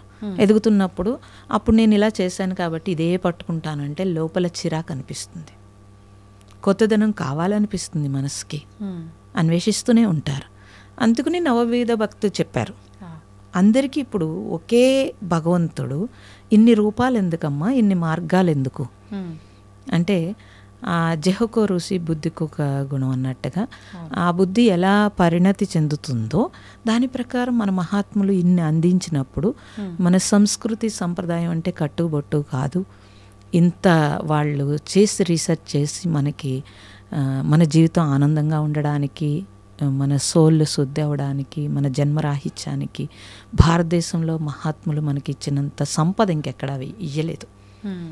అది మనం ఉపయోగించుకోవట్లేదు. మా అన్వేషణ కూడా అదే. నెక్స్ట్ జనరేషన్కి తెలియచేయాలి. తెలియట్లేదు. ప్రపంచ వ్యామోహమే తెలుస్తోంది తప్పించి వాళ్ళు పీస్గా ఉండి వాళ్ళు ప్రశాంతంగా వాళ్ళ జీవితాన్ని లీడ్ చేయటం అనేది, లేదంటే ఎంత ఐఐటీలు చదివి ఇంత గొప్పగా ఉండి అంత డాక్టర్స్ అంత అలా కష్టపడి అంత సూసైడ్ చేసుకోవడం ఏంటి? అటు పేరెంట్స్కి ఇటు వాళ్ళకి ఎంత ఇబ్బంది పడుతున్నారు అసలు. ఇప్పుడు వాళ్ళు పిల్లలు మనం వెళ్ళిపోతే పర్వాలేదు, కానీ ఒక పిల్లలు వెళ్ళిపోతే జీవితాంతం ఆ పేరెంట్స్ జీవచ్చే వాళ్ళ ఉంటారు. ఎంత డబ్బున్నా ఏమున్నా సరే వాళ్ళకి ఏమి ఆనందం ఉంటుందండి లైఫ్లో. అప్పుడు మన పాత్ర పోషణ ఎంత ఇబ్బంది పెట్టి ఎంత బాధ పెడుతున్నాము అసలు, ఇది తెలియాలి అసలు అని. ప్రణవాశ్రమం అంటే అది ఓంకారము, ఓంకారాన్ని ఆశ్రయించటం అని అంటే ప్రశాంతతని ఆశ్రయించటం అని అర్థం. సో ఆ నాలెడ్జ్ని ఇవ్వడము. ధ్యానం చేస్తూ ఉంటారు, ధ్యానానికి సంబంధించిన నాలెడ్జ్ తెలియకుండా ధ్యానం చేస్తారు. అందుకని కళ్ళు మూసుకుని ఏటో వెళ్తున్నాం, హాస్టల్ ట్రావెల్ చేస్తున్నాం అంటారు. ఏ హాస్టల్ ట్రావెల్ చేస్తారు? ఎక్కడికి వెళ్తాము ఎవరైనా సరే? దేనికోసం ధ్యానం చేస్తున్నాము? ప్రశాంతత కోసం. మరి అది మానేసి నాకు అది కనిపించింది ఇది కనిపించింది, ఇవాళ నిన్న కనిపించింది ఇవాళ కనిపించలేదు, ఇవాళ వినిపించలేదు, ఎవరికో ఏదో అనుభవం వచ్చింది నాకు రాలేదు, ఈ బెంగ ఈ బాధ, ఇంకొంచెం డిప్రెషన్లోకి వెళ్తున్నారు. అందుకోసం మేము మీడియాకి రావాల్సి వచ్చింది. లేకపోతే ఎన్ని సంవత్సరాలు మీడియాకి రాంది, ఇప్పుడు మీడియాకి ఎందుకు రావాల్సి వస్తుంది అని అంటే పీపుల్ చాలా సఫర్ అవుతున్నారు ఈ విషయంలో. స్పిరిచువల్ అంటే సరైన అర్థమే తెలియదు. స్పిరిచువల్ అంటే ఏదో అనుకుంటారు, కాదు. నిన్ను నువ్వు మార్చుకోవడానికి, నీ గురించి నీకు తెలియడానికి, నీతో నువ్వు ఉండడానికి, తద్వారా నీ పాత్ర సవ్యంగా పోషణ చేయటానికి, ప్రారబ్ధం వదిలించుకోవడానికి, కొత్త ప్రారబ్ధం రాకుండా సోల్ శుద్ధి అయి పరమాత్మలో కలవడానికి స్పిరిచువల్. అంటే ఇప్పుడు మనకు గత జన్మ కర్మ ఉండబట్టి, అంటే కొంతమంది వాదిస్తుంటారమ్మా మొండిగా, ఏం చేసినా వేస్ట్లే, ఆల్రెడీ నేను ఏది గత జన్మలో చేసుకున్నానో దాని ఫలితమే ఇప్పుడు అనుభవిస్తున్నానంట, నేను ఇప్పుడు కొత్తగా ఏమన్నా చేసినా మారేది ఏమీ లేదు, నాకు ఎలా రాసి పెట్టిందో అలానే జరుగుతుంది, అలా మాట్లాడతారు. మరి అలాంటి వాళ్ళని మనం అసలు మార్చగలమా? నిజంగా ఆ ఉద్దేశంతో ఉన్నవాళ్ళు ఇలా మీరు చెప్పిన ఈ ప్రణాళిక, ఈ సాధన, ఇవన్నిటి వల్ల వచ్చే జన్మలో వాళ్ళకి మంచి జరుగుతుందా? లేదు అంటే ఆ గత జన్మ కర్మలు తగ్గించుకొని ఇప్పుడు కూడా మంచిగా ఉండే అవకాశం ఉంటుందా? ఇప్పుడు ఎప్పుడైతే గత జన్మ జరిగిందే జరుగుతుంది కాబట్టి నేనేం చేయక్కర్లేదు అన్నప్పుడు, ఇప్పుడు నేను నడుస్తుంటే నా మెడలో గొలుసు ఎవరో తీసేసుకుంటున్నారు అనుకోండి, ఓకే గత జన్మలో ఎవరిదో దొబ్బేసి ఉంటాను, ఇప్పుడు వాడు తీసుకెళ్తున్నాడు అని ఊరుకోగలుగుతారా? అస్సలు ఊరుకో. మరి పిల్లలు ఏదన్నా చేస్తే ఊరుకోగలుగుతున్నారా? లేదు. మరి అక్కడ చెప్పొచ్చు కదా ఈ సమాధానం. అక్కడ ఎందుకు చెప్పట్లేదు? కోపం వస్తుంది, చిరాకు వస్తుంది, విసుగొస్తుంది, నా కర్మ ఇలా కాలిపోయింది అనిపిస్తోంది. అదెందుకు అనిపిస్తోంది? ఇవన్నీ అనిపించకుండా ఉండడానికి మనం ఏదైనా చేయగలగాలి. సో గత జన్మ తాలూకా వాసనే ఇప్పుడు ఉన్నా కూడా, అంటే గత జన్మ తాలూకా అంటే పుట్టుకే కదమ్మా అదంతా. మీరు ఎక్కడ పుట్టారో అన్న దాని మీదే అక్కడ డిసైడ్ అయిపోయింది అక్కడ, అంతే. అది దాని తర్వాత కొన్ని స్వయంకృతాపరాధాలు ఉన్నాయి. ఇప్పుడు గత జన్మలో నాకు ఇదే ఇష్టం కాబట్టి నేను ఇలాగే తింటాను అని అంటే నీ ఆరోగ్యం పాడవుతుంది, డాక్టర్ చెప్తాడు వద్దని, నువ్వు ఆపాలా ఆపొద్దా? ఆపాల్సిందే. మరి అదంతా ఎందుకు చేస్తున్నాము? అందుకని ఇదంతా వితండవాదం కింద మాట్లాడటం కాదు, ప్రాక్టికల్గా మనం చూసుకోవాల్సి ఉంటుంది. మనం చేస్తున్నది, మనం మాట్లాడుతున్నది ఒకటే అయిందా, లేకపోతే మనం చేస్తున్నది వేరు, మాట్లాడుతున్నది వేరు. ఆ రెండు ఏకం కానప్పుడు నీ మనస్సు ఎప్పుడు ప్రశాంతంగా ఉండదు. ఆ రెండు ఏకమైతేనే నువ్వు ప్రశాంతంగా ఉంటావు. మాట్లాడటం చాలా ఈజీ, కానీ ఆచరణలో చాలా కష్టం. ఆ ఆచరణ కోసము, ఏకాగ్రత కోసము, గ్రిప్ కోసమే ఏదైనా సాధన చేస్తే, మీరు ఒక నామం చెప్పినా, ఒక జపం చేసినా, అట్లీస్ట్ పోనీ పూజ దగ్గర కూర్చున్నారనుకోండి, కూర్చున్నంతసేపు మీరు మిగతా థాట్స్ అన్నీ పక్కన పెట్టారు, భగవంతుడు అనే ఒక్క థాటే ఉంచుకున్నారా లేదా? ఉంచుకుని ఆ పూజ చేసినప్పుడు ఆ ప్రశాంతత వేరు. అదే భగవంతుడి దగ్గర కూర్చుని నాకు అది కావాలి ఇది కావాలన్నప్పుడు ఆ ప్రశాంతత వేరు, మీకే తెలిసిపోతూ ఉంటుంది. అప్పుడు ఆ టైంను మీరు భగవంతుడి దగ్గర గడిపారు తప్పించి భగవంతుడి దగ్గర పొందలేదు. భగవంతుడి దగ్గర పొందాలి అని అంటే మీకు నాలెడ్జ్ కావాలి. ఏ నాలెడ్జ్ కావాలి? ఏ పని చేస్తున్నప్పుడు దాని మీదే మనం ఫోకస్ పెట్టగలగాలి అనే నాలెడ్జ్ కావాలి. మనకి జపము లేకపోతే ధ్యానము ఇవన్నీ ఎందుకు ఇచ్చారండి? ఏకాగ్రత కోసమే కదా ఇచ్చారు, శుద్ధి చేయడం కోసం ఇచ్చారు. ఆ మనస్సు పరిపరి విధాల వెళ్ళిపోతుంది కాబట్టి ఒక నామానికి కట్టి పడేయడం కోసం జపం ఇచ్చారు. ధ్యానం ఒక ఏకాగ్రత కోసం ఇచ్చారు. ఇవన్నీ మనస్సు కోసమే కదా చేస్తున్నాము. మరి మనిషికి జ్ఞానం కూడా కావాలి కాబట్టి దాని నాలెడ్జ్ కోసము మనము స్పిరిచువల్లో రకరకాలుగా బుక్స్ చదివినా, సత్సంగాలు విన్నా, గురువుల దగ్గర జ్ఞానం పొందినా దాని నాలెడ్జ్ కోసమే కదా. ఒక వంట చేయాలంటే మీకు నాలెడ్జ్ కావాలి కదా. లేదా నాకు సూట్ అవని డ్రెస్ వేసుకుంటే నేనే ఆర్డ్గా ఉంటాను. అప్పుడు దానికి కూడా నాలెడ్జ్ తీసుకుంటున్నాను కదా. నాకు ఏ కలర్ సూట్ అవుతుంది, ఏ కలర్ డ్రెస్ బాగుంటుంది, ఎలా అయితే నాకు కాన్ఫిడెన్స్ పెరుగుతుంది. నన్ను నేను అద్దంలో చూసుకున్నప్పుడు కూడా నాకు కాన్ఫిడెన్స్ పెరగాలి. నేను ఆర్డ్ డ్రెస్ వేసేసుకుని నన్ను నేను అద్దంలో చూసుకుంటే నాకే చిరాకు అనిపిస్తుంది. కొంతమంది చూడండి, ఎదుటివాడు అది ఆర్డ్ డ్రెస్ చూస్తే నా వంక చూస్తారని వేసుకుంటారు. నీ వంక చూడటం కోసం కాదు కదా, నీకు బాగుండాలి అంతే. అలా ఈ జీవితంలో నాకు బాగుండడం కోసం ఏదైనా చేయాలి, కానీ ఇతరుల కోసం మనం ఏం చేయలేం కదమ్మా. అందుకని మన లైఫ్ని ఎవరికి తాకట్టు పెట్టకుండా మనకేం కావాలి అనే స్పష్టత ఉంటే చాలా ఈజీ అయిపోతుంది. మన మనస్సుకు ఏది కరెక్ట్ అనిపిస్తే అదే చేయాలి. ఏది కరెక్ట్ అనిపిస్తుంది అని అంటే, ఏది నాకు ఇప్పుడు ఎవరినో కొట్టడం కరెక్ట్ అనిపిస్తే అది కాదు కదా. అవును, అది నా మనసుకు అలా కాదు. ఏది చేస్తే నేను ఫర్దర్గా ప్రారంధము రాకుండా ఉంటుంది, ఏది చేస్తే ఫర్దర్గా నాకు ఘర్షణ లేకుండా ఉంటుంది, అది తెలుసుకోవాలి ఫస్ట్. ఓకే, ఏది చేస్తే నేను మళ్ళీ నేను చేసింది ఇంకొకసారి ఇలా ఎందుకు చేశానని నేనే అనుకోకూడదు. ఏది చేస్తే ఇది ఓకే, ఇది కరెక్ట్ అని నాకు అనిపించాలి, ఎవరి కోసమో కాదు. రిగ్రెట్ ఉండకూడదు, ఆలోచించాలి ముందుగా. రిగ్రెట్ ఉండకూడదు.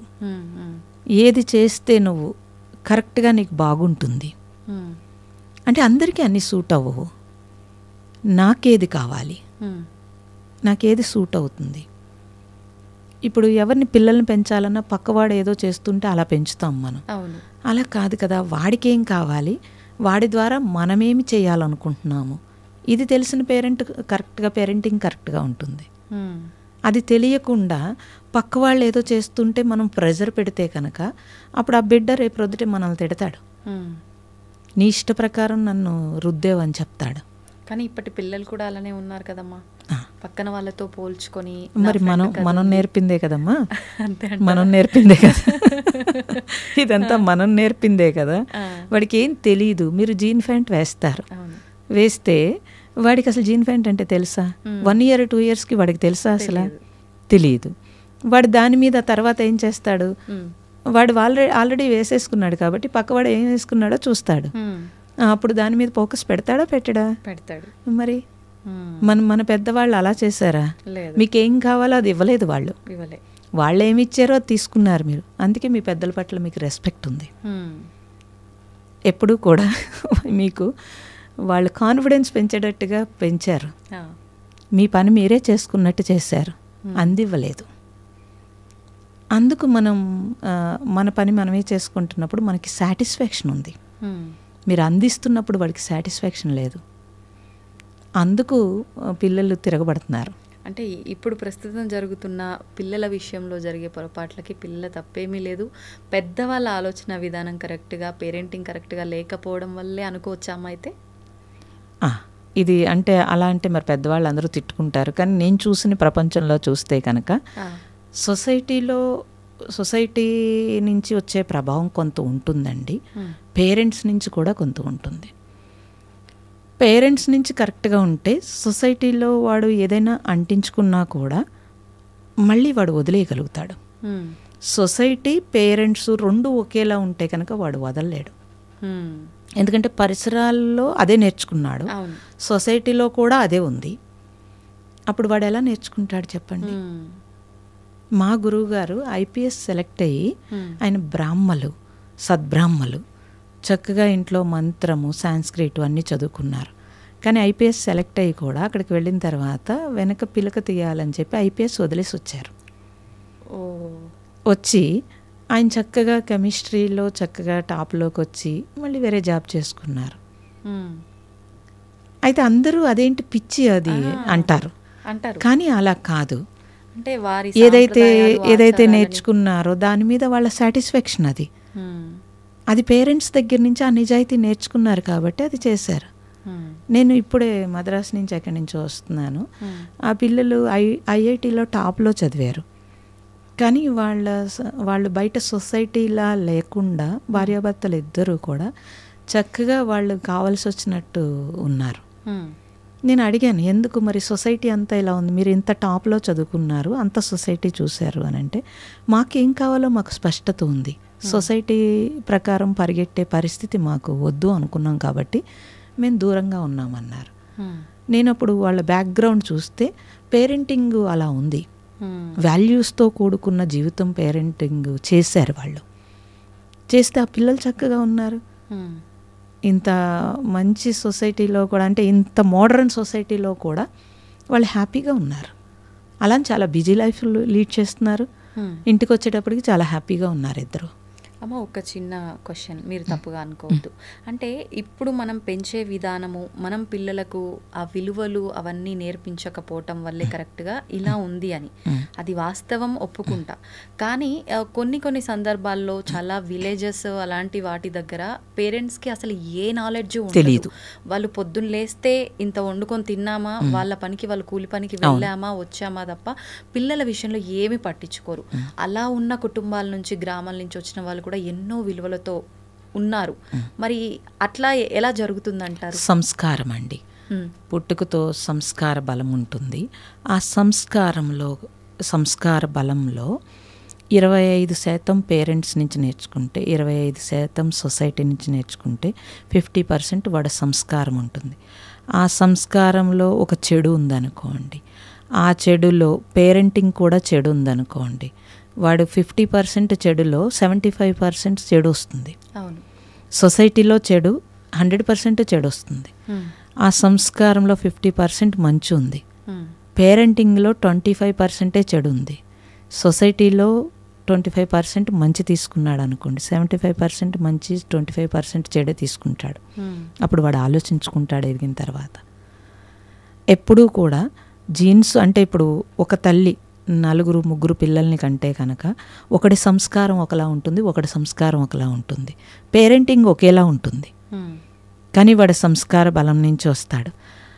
ఎప్పుడైతే వాడి పేరెంటింగ్ అందరికీ ఒకేలా ఉన్నా, సొసైటీలో వాడు ఏ గుణముందో అది తీసుకున్నాడు అని అంటే తప్పనిసరిగా వాడు మారుతాడు. వీళ్ళు ఏమంటున్నారు, హాస్టల్కి వెళ్ళి మా పిల్లోడు చెడిపోయాడు అంటారు. అదే హాస్టల్కి వెళ్ళి మంచిగా వచ్చిన పిల్లలు ఉన్నారు. అదే హాస్టల్లో ఎందుకు చెడిపోయాడంటే వాడి గుణం ఎలా ఉందో అలాంటి ఫ్రెండ్స్నే లీడ్ చేసుకుంటాడు, అలాంటి ఫ్రెండ్స్నే తీసుకుంటాడు. అందుకని ఫస్ట్ పేరెంట్స్ కంపల్సరీ వాల్యూస్ పూర్వం మరి ఇచ్చారు కాబట్టే సొసైటీ అంతా కూడా వాల్యూస్తో ఉంది.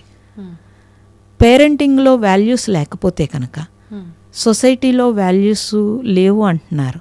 ఎక్కడి నుంచి వచ్చినాయి? సొసైటీ అంటే మనమే కదమ్మా, మనమే కదా. మరి మనమే పాడు చేస్తే ఎలాగా? అందుకని ఫస్ట్ పిల్లలకి మనము మనీగా చూస్తున్నామే తప్పించి, మనీ అయితే వాళ్ళు సంపాదించుకుంటున్నారు, ఇవాళ టాప్ రేంజ్లో డబ్బులు సంపాదించుకుంటున్నారు, కానీ జీవితంలో ఫెయిల్యూర్ అవుతున్నారు పిల్లలు. మరి అప్పుడు పేరెంట్స్ బాధపడుతున్నారా లేదా? ఇప్పుడు మార్చలేరు, వాళ్ళని మార్చలేరు. ఏ పేరెంటింగ్ కూడా పిల్లలు చెడిపోవాలని ఎవరూ అనుకోరు. వాళ్ళకి తెలియక అలా చేయొచ్చుగాక. నేనేమంటానంటే ఫస్ట్ పేరెంట్స్ చక్కగా మీకేం కావాలనే ఒక స్పష్టతతోటి మీరు కొంచెం ప్రశాంతతగా ఉండగలిగితే కనుక, మన పూర్వీకులు పెద్దలు వాళ్ళ జీవన విధానంలో అలా ఉన్నారు. వాళ్ళకి అనవసరమైన విషయాల జోలికి వాళ్ళు వెళ్ళలేదు. మనం వెళ్తున్నాం, 60 ఏళ్ళు వచ్చినా తలకి రంగేసుకుని పెళ్ళికి వెళ్ళాలి, 70 ఏళ్ళు వచ్చినా నువ్వు కిట్టి పార్టీకి వెళ్ళాలి. ఎందుకు వెళ్ళాలి? నువ్వు వెళ్తే ఏదో ఆనందం, అక్కడ ఏం ఆనందం ఉంది? నీ మోకాళ్ళు పనిచేయు, నడుము పనిచేయదు, తిన్నదేమో అరగదు సరిగ్గా. పిల్లలు ఇది అడుగుతున్నారండి. మేము స్టూడెంట్స్కి క్లాసెస్ చెప్తాము, వాళ్ళు మేము ఎక్కడి నుంచి నేర్చుకోవాలని అడుగుతున్నారు. మా పేరెంట్సే యాక్సెప్ట్ చేయరు, మేము ఎక్కడి నుంచి నేర్చుకోవాలి? మేము ఓంకారము యూనివర్సల్ శబ్దం అనంటే, నన్ను ఈ డ్రెస్ చూసి అదివరకు యాక్సెప్ట్ చేశారు పిల్లలు. ఇప్పుడు ఈ డ్రెస్ చూసి క్రిస్టియన్స్ యాక్సెప్ట్ చేయరు, ముస్లిమ్స్ యాక్సెప్ట్ చేయరు. నేను క్వశ్చన్ చేస్తున్నాను, ఇప్పుడు మీరు మేము అందరం పలికేది ఒకే శబ్దం కదా. మేము ఆ ఓం అంటున్నాము, మీరు అల్లాహూమ్ అంటున్నారు, మీరు ఆమెన్ అంటున్నారు. అకార ఉకార మకారముల కలయిక ఓం అయితే అందరూ అదే శబ్దం పలుకుతున్నాం కదా, మరి ఎలా వేరు అంటారు అని అంటే మాకు మొదటి నుంచి అదే నేర్పారు. నువ్వు ప్రసాదం తినకు, నువ్వు హిందూతో ఉండకు, వాడు వేరు మేము వేరు అని. ఇప్పుడు నేను ఇంటికి వెళ్ళి ఓం అన్నానంటే వాళ్ళకి ఎక్స్ప్లెయిన్ చేయలేను, ఒప్పుకోరు అని చెప్తున్నారు. అంటే ఎక్కడ ఇది బీజం వేస్తున్నారు చెప్పండి? చిన్నప్పటి నుంచి అది ఏం బీజాలు అసలు? ఇవన్నీ చూస్తున్నప్పుడు తెలుస్తోంది. ఇప్పుడు రేపొద్దుట వాడు వాల్యూస్ లేకుండా పెరిగితే కనుక తప్పనిసరిగా వాడి లైఫ్లో వాల్యూస్ లేనప్పుడు వాళ్ళ పిల్లల్ని కూడా అలాగే పెంచుతారు. మన పేరెంట్స్ చదువుకోపోయినా వాళ్ళ వాల్యూస్కి ఇంపార్టెన్స్ ఇచ్చారు, ధర్మానికి ఇంపార్టెన్స్ ఇచ్చారు కాబట్టి వాళ్ళు ప్రశాంతంగా జీవించారు, ఎక్కడ అనారోగ్యం లేకుండా జీవించారు. ఒకవేళ అనారోగ్యం వచ్చినా వాళ్ళు భయపడలేదు, తట్టుకోగలిగారు. మనం తట్టుకోగలుగుతామమ్మా? వెంటనే భయం, తట్టుకోలేం మనం. మరి భయం వేస్తుంది. మీకు డబ్బు ఉంటుంది, ఇంత ఇన్సూరెన్స్ ఉంటుంది, పక్కనే హాస్పిటల్ ఉంటుంది, మీరు ధైర్యంగా పడుకోగలుగుతున్నారా? లేదు. ధైర్యంగా తినగలుగుతున్నారా? వాళ్ళు ఇంతంత కుంభాలు అన్నం తిన్నారు, చాలా ప్రశాంతంగా ఉన్నారు. మీరు గట్టిగా పార్టీకి వెళ్ళి ఇంత తినాలంటే భయపడతారు మళ్ళీ. మరి జీవితం ఎంజాయ్ చేస్తున్నారా? లేదు. మరి జీవితం ఎంజాయ్ చేయకపోతే ఇంకెందుకమ్మా ఈ జీవితం, ఇంత కష్టపడటం? సో శ్రీకృష్ణుడు భగవద్గీతలో 18 అధ్యాయాల్లో ఎలా జీవించాలో చెప్పాడు. ఏ పేరెంటింగ్లో కానీ ఎవరు తీసుకున్నారో చెప్పండి అసలు? సో ఎవరైనా అల్టిమేట్గా హ్యాపీగా జీవించాలి కదా. ఎంజాయ్ చేస్తే హ్యాపీనెస్ అనుకుంటున్నారు కానీ హ్యాపీగా జీవించటము హ్యాపీనెస్ అనుకోవట్లేదు. ఎంజాయ్ చేసేది డబ్బులతో ఎంజాయ్ చేస్తేనే హ్యాపీనెస్ అంటున్నారు. అన్ని ప్రాణులు ఏ డబ్బు లేకుండా హ్యాపీగా ఉన్నాయా లేవా? అసలు అంటే అమ్మా, అన్ని ప్రాణులు హ్యాపీగా ఉన్నాయి అని మనం ఎలా చెప్పగలుగుతాము? వాటికి ఎమోషన్స్, జ్ఞానం ఏమీ లేదు మానవులు. ఎలా అనుకుంటారు మీరు? ఎమోషన్ లేకపోతే మీరు ఒక పెట్టను పెంచండి, అది మీకోసం వెయిట్ చేస్తోంది, వెయిట్ చేసి మీ ప్రేమ కోసం ఎదురు చూస్తోంది. అవును. మీకు ఒంట్లో బాగోపోతే అది సఫర్ అవుతోంది. అది ఏ పెట్టను పెంచండి మీరు, మరి అవుతాం. ఎమోషన్ లేదని ఎలా అంటారు? అది గ్రహిస్తుంది. ఎంతోమంది ఎన్నో పెట్స్ని పెంచినప్పుడు వాళ్ళు చనిపోయినప్పుడు అవి కూడా సిక్ అయి చనిపోతున్నాయి. ఎందుకు లేదమ్మా జ్ఞానము? ఇంటి యజమాని ఎంత కాపలా కాస్తోంది, ఎంత ట్రై చేస్తున్నాయి, అవి చెప్పడానికి ఎంత ట్రై చేస్తున్నాయి. వినే నాలెడ్జ్ మనకు లేదు, వినే టైం కూడా మనకు లేదు. ఆ పెట్ కూడా ఫ్యాషన్గా పెంచుతున్నాం తప్పించి పూర్తి ఎమోషనల్ దాన్ని కనెక్ట్ అవ్వట్లేదు కదా. దాన్ని కనెక్ట్ అయితే తెలుస్తుంది. కనెక్ట్ అయితే కనుక వాటి లవ్, వాటి ఎఫెక్షను, లేకపోతే అవి మనల్ని ఏమి కోరుకుంటున్నాయి అని తెలుస్తాయి. మేము ఆశ్రమంలో చూస్తాము. నేను 3 months అమెరికాలో ఉన్నాను లాస్ట్ వెళ్ళినప్పుడు. ఎన్ని ప్రాణులు ఎదురు చూసినాయి. నేను వెళ్ళి మళ్ళీ క్లాస్ చెప్పి ఓంకారం చెప్పినప్పుడు అన్ని ప్రాణులు సౌండ్ చేసినాయి, అందరూ విన్నారు. నేను అదే చెప్పాను, ఇన్ని ప్రాణులు ఎదురు చూస్తున్నాయి మన కోసం. అది చూస్తే ఈ ప్రకృతితో మమేకమైనప్పుడు మనకు తెలుస్తుంది ఈ ప్రకృతిలో అంతా ఉన్నదంతా ప్రేమే ఉంది. ఆ ప్రేమ మీలో ఉంటే కనుక ఆ పరమాత్మ ప్రేమ రూపంలో అన్నింట్లోనూ ఉన్నాడు. అందుకే అందరిలో పరమాత్మని చూడమంటే ఇక్కడ ప్రేమ ఉంటే కనుక అది తెలియబడుతుంది. ఇక్కడ సహృదయము, అట్లీస్ట్ సహృదయం లేకపోతే ఏమీ తెలియబడదు. ఇక్కడ కఠినత్వం ఉంటే కనుక అన్నీ కూడా మీకు వస్తుమయం కింద కనిపిస్తాయి. అసలు ఉండాల్సింది ఎలా అమ్మ? కఠినంగా ఉండాలా, నిజంగా అలా సాఫ్ట్గా ఉండాలా? ఎలా ఉండాలి? సాఫ్ట్ అంటే కఠినంగా అంటే కఠినం ప్రదర్శించడమే తప్పించి కఠినంగా ఉండడం కాదు.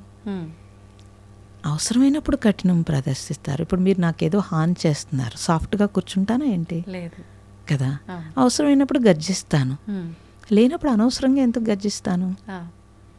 ఆ నాలెడ్జ్ కావాలి. అవును. ఎప్పుడు సాఫ్ట్గా ఉండాలి, ఎప్పుడు గర్జించాలి. మీరు నన్నెవరో ఏదో చేస్తున్నప్పుడు నేను ఎందుకు సాఫ్ట్గా ఉంటాను? ఇప్పుడు నేను స్పిరిచువల్ సన్యాసిని కాబట్టి అయితే నాయన పీక్ కోసుకొని చెప్తానా ఏంటి? లేదు కదా. మీరెలాగా అభిప్రాయపడతారు సన్యాసి సాఫ్ట్గా ఉండాలని? సన్యాసి సాఫ్ట్గా ఉంటాడు, మరి సొసైటీలో వెంటనే సన్యాసిని దోచుకుంటారు. ఎలా కుదురుతుందండి అలాగా? ఇప్పుడు నా ప్రాణం మీదకి వస్తే నేను ఒప్పుకుంటానా ఏంటి? లేదు. మరి అది తెలుసుకోవాలి. ఎప్పుడు మనము సాఫ్ట్గా ఉండాలి, ఎప్పుడు ప్రదర్శించగలగాలి, ఇది తెలియాలి. ఓకే. అందుకే నాలెడ్జ్ ఈజ్ డివైన్ అన్నారు. అది కావాలి అని అంటే ముందు మీరు ప్రశాంతంగా ఉండాలి. అలా ప్రశాంతంగా ఉండాలంటే మీరు చెప్పినట్టుగా సాధన ముఖ్యం ఉండాలి. ఇప్పుడు సాధన చేయటం వల్ల కోపము, ఏదైతే ఈ ఎమోషన్స్ ఉన్నాయో ఇవన్నీ మనం కంట్రోల్ చేయగలుగుతామా నిజంగా? తప్పకుండా. సాధన ఉన్న మనుషులకి సాధన లేని మనుషులకి చాలా తేడా ఉంటుందండి. ఒకవేళ వాళ్ళు ఎంత కోపం ఉన్నా, ఎంత అగ్రెసివ్ అయినా సాధన చేసినప్పటికీ మనకే తెలిసిపోతూ ఉంటారు. చాలా కంట్రోల్ అవుతాయి. మహాత్ములు ఎవరు పిచ్చోళ్ళు కాదమ్మా. అన్నీ వదులుకుని సాధన చేయటానికి మనం తెలివైన వాళ్ళము కాదు. నిజం చెప్పాలనంటే వాళ్ళు ఎందుకు సాధన చేశారు? మరి ఎంతోమంది ఎన్నో వదులుకుని సాధన చేశారు. ఎందుకు చేశారు వాళ్ళు? అది చూస్తే మనకు తెలిసిపోతుంది. ఆ గ్రిప్ కోసం వాళ్ళు చేశారు. ఏమున్నా ఏమి లేకపోయినా హ్యాపీగా జీవించారు. ఇప్పటికీ మీకు హిమాలయాల్లో అన్ని చోట్ల ఏమీ లేకుండా ఒక్క సంకల్పంతో అన్ని కాళ్ళ దగ్గరికి వచ్చేటట్టు ఉన్నాయి. ఎలా? వాళ్ళందరూ వాళ్ళ సాధన గ్రిప్పే కదా. మీరు ఇప్పుడు మొన్న దీన్ని బట్టి చూస్తే అఘోరీలో ఎంతోమంది నాగసాధువులు ఎంతోమంది ఎక్కడి నుంచి వచ్చారు, ఎక్కడి నుంచి వెళ్ళారు, వాళ్ళందరూ ఉట్టప్పుడు మీకు ఎందుకు కనిపించట్లేదు? కుంభమేళాలో ఉట్టప్పుడు ఎక్కడున్నారు వాళ్ళందరూ ఎక్కడున్నారు? సొసైటీలో లేరు కదా. మరి వాళ్ళందరూ జీవిస్తున్నారు. వాళ్ళని చూడడానికి మనం వెళ్తున్నాం. ఇంత నాగరికంగా ఉండి, ఇంత డెవలప్మెంట్ ఉండి మనం వాళ్ళని తెలుసుకోవడానికి వెళ్తున్నాం కదండి. అంటే అందరికీ కోరిక ఉంది, చేయలేకపోతున్నారేమో తప్పించి అందరికీ ఉంటుందమ్మా. అంటే మనిషిగా జన్మించాము అంటే ఇవి అన్నీ అనుభవించాల్సిందే. మళ్ళీ జన్మ ఉంటుందో లేదో, మీరు అన్నట్టు ఇందాక ఒక ఇల్లు, ఒక కారు, అనుభవించండి, ఇవి ఉండాలి. అందులో వెళ్తే ఇవన్నీ అనుభవించలేం కదా. ఆ ఒక్క ఆలోచనతో ఆగిపోతున్నారేమో తప్పు అది. ఇప్పుడు అందులో ఉంటే ఎందుకు ఉండదండి? ఇప్పుడు నేను కారు కొనుక్కోను, కానీ రోజుకొక కారు ఎక్కుతాను. మీరే ఎక్కలేరు, అలాగా మీరే చేయలేరు.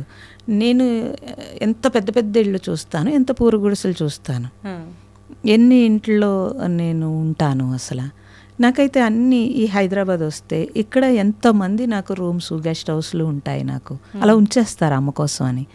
అన్ని ఇళ్ళు నాయే, మీకైతే ఒకటే ఇల్లు ఉంది. నేను హౌస్ కట్టుకున్నప్పుడు 20 సంవత్సరాలు 4 అంతస్తులు కట్టాను. కట్టి అద్దెకిచ్చి ప్రశాంతంగా ఉంటాను, నా సత్సంగం చేసుకుంటాను, మెడిటేషన్ హాల్ చేసుకుంటాను, లేకపోతే డిప్రెషన్ అమ్మాయిలను ఉంచుకుంటాను. ఇన్ని ఊహతో 20 సంవత్సరాలు పెట్టాను. నేను ఎప్పుడైతే సన్యాసిని అనుకున్నప్పుడు టప్మన ఇల్లు వదిలేశాను. మా అమ్మాయి అడిగింది, 20 సంవత్సరాలు నీ జీవితం, ఈ ఇల్లు నీకేమి ఎమోషన్ అనిపించట్లేదా అని. అయ్యో, 20 సంవత్సరాలు వేస్ట్ అయిపోయింది. ఇప్పుడు ఒకే ఇంట్లో ఉండిపోయాను. ఇప్పుడు బోల్డ్ స్వేచ్ఛాజీవిని, బోల్డ్ ఇళ్ళు, అన్ని ఇళ్ళు నాయే. ఇప్పుడు మీ ఇంటికి వస్తే కాదంటారా ఏంటి నన్ను? అస్సలు కదా. మీకంటే కూడా మీరు మీ రూమ్ వదిలేసి నాకు ఇస్తారు. ఎలా ఇస్తారు? ఏది రాలేదు చెప్పండి, ఏది రాలేదు? అన్నీ వదిలేసి లోపల ఉంటాము, అన్నీ మన దగ్గరే ఉంటాయి. కానీ అంత ఈజీగా యాక్సెప్ట్ చేయలేకపోతున్నాం కదా. అదే సాధన కావాలి. 20 సంవత్సరాలు చెప్పారు ఆ ఇల్లును వదులుకోవడం, అంత ఈజీగా వదులుకున్నారు. ఆ వదులుకున్నది కూడా ఒకటి కాకపోతే అన్నీ నాయ అనే భావనలో ఉన్నారు. అంటే ఎగ్జాంపుల్ అలా చెప్పారు మీరు. మేము అంత ఈజీగా తీసుకోలేకపోతున్నాం. అందుకే సాధన కావాలి, దానికే సాధన కావాలి. నేను నాది అని వదిలేస్తే నన్నే చేరుకుంటావు అన్నాడు శ్రీకృష్ణుడు. మరి నేను నాది వదలడానికే కదా సాధన. దేనికి సాధన? దేనికి సాధనమ్మా? అది వదలడానికే కదా సాధన. నేను ఇప్పుడు చాలామంది అడుగుతారమ్మా, మీకు ఈ కారు కొంటాము, లేకపోతే ఇప్పుడేవో వచ్చినాయి కదా రకరకాలు, మీరు అందులోనే పడుకోవచ్చు, అందులోనే కిచెన్ ఉంటుంది, ఏవో చెప్తారు, నాకు చూపిస్తారు కూడా. ఎందుకు నాకు అలాగా? అది మీరు కొనిస్తారు, ఒకటే ఉంటుంది. ఇప్పుడు నా ఇష్టం, నాకు ఎప్పుడు ఏది కావాలంటే అది ఆ టైంకి ఈశ్వరుడు అది అమరుస్తాడు. ఇలా అంటే ఎవరో అడిగారు, మీరంటే ఒక స్థితికి వచ్చారు కాబట్టి మీకు వస్తాయి, మాకు వస్తాయా అని అడిగారు. నువ్వు కూడా రా స్థితికి, వస్తాయి, అన్నీ వస్తాయి. హిమాలయాల్లో ఎక్కడో అడవుల్లో తపస్సు చేసుకుంటూ కాళ్ళ దగ్గరికి అన్నీ వస్తున్నాయమ్మా. ఎలా వస్తున్నాయి అంటే ఆ శక్తి మనకుంది. అంతటి సంకల్ప శక్తి ఉంది. హిమాలయాలు అనుకుంటున్నాము. ఇప్పుడు మొన్న ఇందాక మీరు చెప్పినట్టుగా ఈ యోగులు, నాగసాధువులు, అఘోరాలు, అఘోరీలు వీళ్ళంతా కూడా రావటం చూసాం. నార్మల్ సమయాల్లో వీళ్ళు ఎక్కడా కనిపించరు. ఏమైనా అంటే అక్కడ హిమాలయాల్లో అక్కడ శంబల రకరకాల ఇవన్నీ చెప్తూ ఉంటారు, అక్కడ ఉంటారు అని చెప్పి. ఎందుకు అక్కడే ఉండాలి అంటే జనావాసానికి దూరంగా ఉండాలన్న ఉద్దేశమా, దేనికి అక్కడే ఉండటం? వాళ్ళ సాధన డిస్టర్బెన్స్ జరగకుండా ఉండడానికి పవిత్ర ప్లేసుల్లో మహాత్ములు, ఎంతోమంది మహాత్ములు వాళ్ళ జన్మలో వాళ్ళు సాధించింది ఎంతో వదిలి వెళ్ళారు. అది లోక కళ్యాణం కోసం, మిగతా వాళ్ళ సాధన ఇంక్రీజ్ అవ్వడం కోసం కొన్ని ప్లేసుల్లో తప్పనిసరిగా ఆ ప్లేసుల్లో మీరు చూడండి. ఇప్పుడు ఒక అరుణాచలం వెళ్తే ఒక ప్రశాంతంగా ఉందంటున్నారు, లేకపోతే ఇంకోటి అంటున్నారు. ఎక్కడి నుంచి వచ్చింది ఇదంతా? ఆ మహాత్ములు అక్కడ సాధన చేసి వాళ్ళు ఇచ్చిన సూక్ష్మత అదంతా కూడా మన సాధన ఇంకొంచెం ఇంక్రీజ్ అవ్వడానికి, తొందరగా ఇంక్రీజ్ అవ్వడానికి వాళ్ళు నిర్దేశించిన ప్లేసుల్లో వాళ్ళ లోక కళ్యాణం కోసం చేసే పనులుంటాయి. సూక్ష్మతతోటి పంచభూతాలని మనం పాడు చేస్తుంటే దాన్ని బాగు చేసే పనులున్నాయి. స్థూలంలో కొంత సేవ ఉంటే సూక్ష్మతలో కొంత సేవ ఉంటుంది. అది చేయాలని అంటే చాలా సహకారం కావాలి, ప్రకృతి సహకారం కావాలి. వాటన్నింటి కోసం వాళ్ళు అక్కడ ఉంటారు. ఈ పంచభూతాలు, ప్రకృతి యొక్క ప్రభావం అనేది ఎలా ఉంటుంది మానవుడిపై? ఆ ప్రకృతిని కాపాడుకోవాలి అని అంటే మానవులు చేయాల్సిన ప్రయత్నం ఏంటి, ఆచరించాల్సిన విధానం ఏంటి? పంచభూతాల నుంచే కదమ్మా మనం తీసుకుంటున్నాము. బయట ఉంటే గాలి, లోపల ఉంటే ప్రాణశక్తి. ఈ భూమి నిన్ను మోస్తోంది, ఆకాశం ఓజోన్ శక్తి ఇస్తుంది. నీరు లేకపోతే మీరు బ్రతకలేరు. ఆహారం లేకుండా ఉపవాసం ఉండగలరు, నీటితో ఉండగలరు. నీరు లేకుండా అసలు ఉండలేరు కదండి. అగ్ని లేకుండా ఉండలేరు. సూర్యకిరణాలు లేకపోతే కిరణజన్య సంయోగ క్రియ జరగదు ఇక్కడ.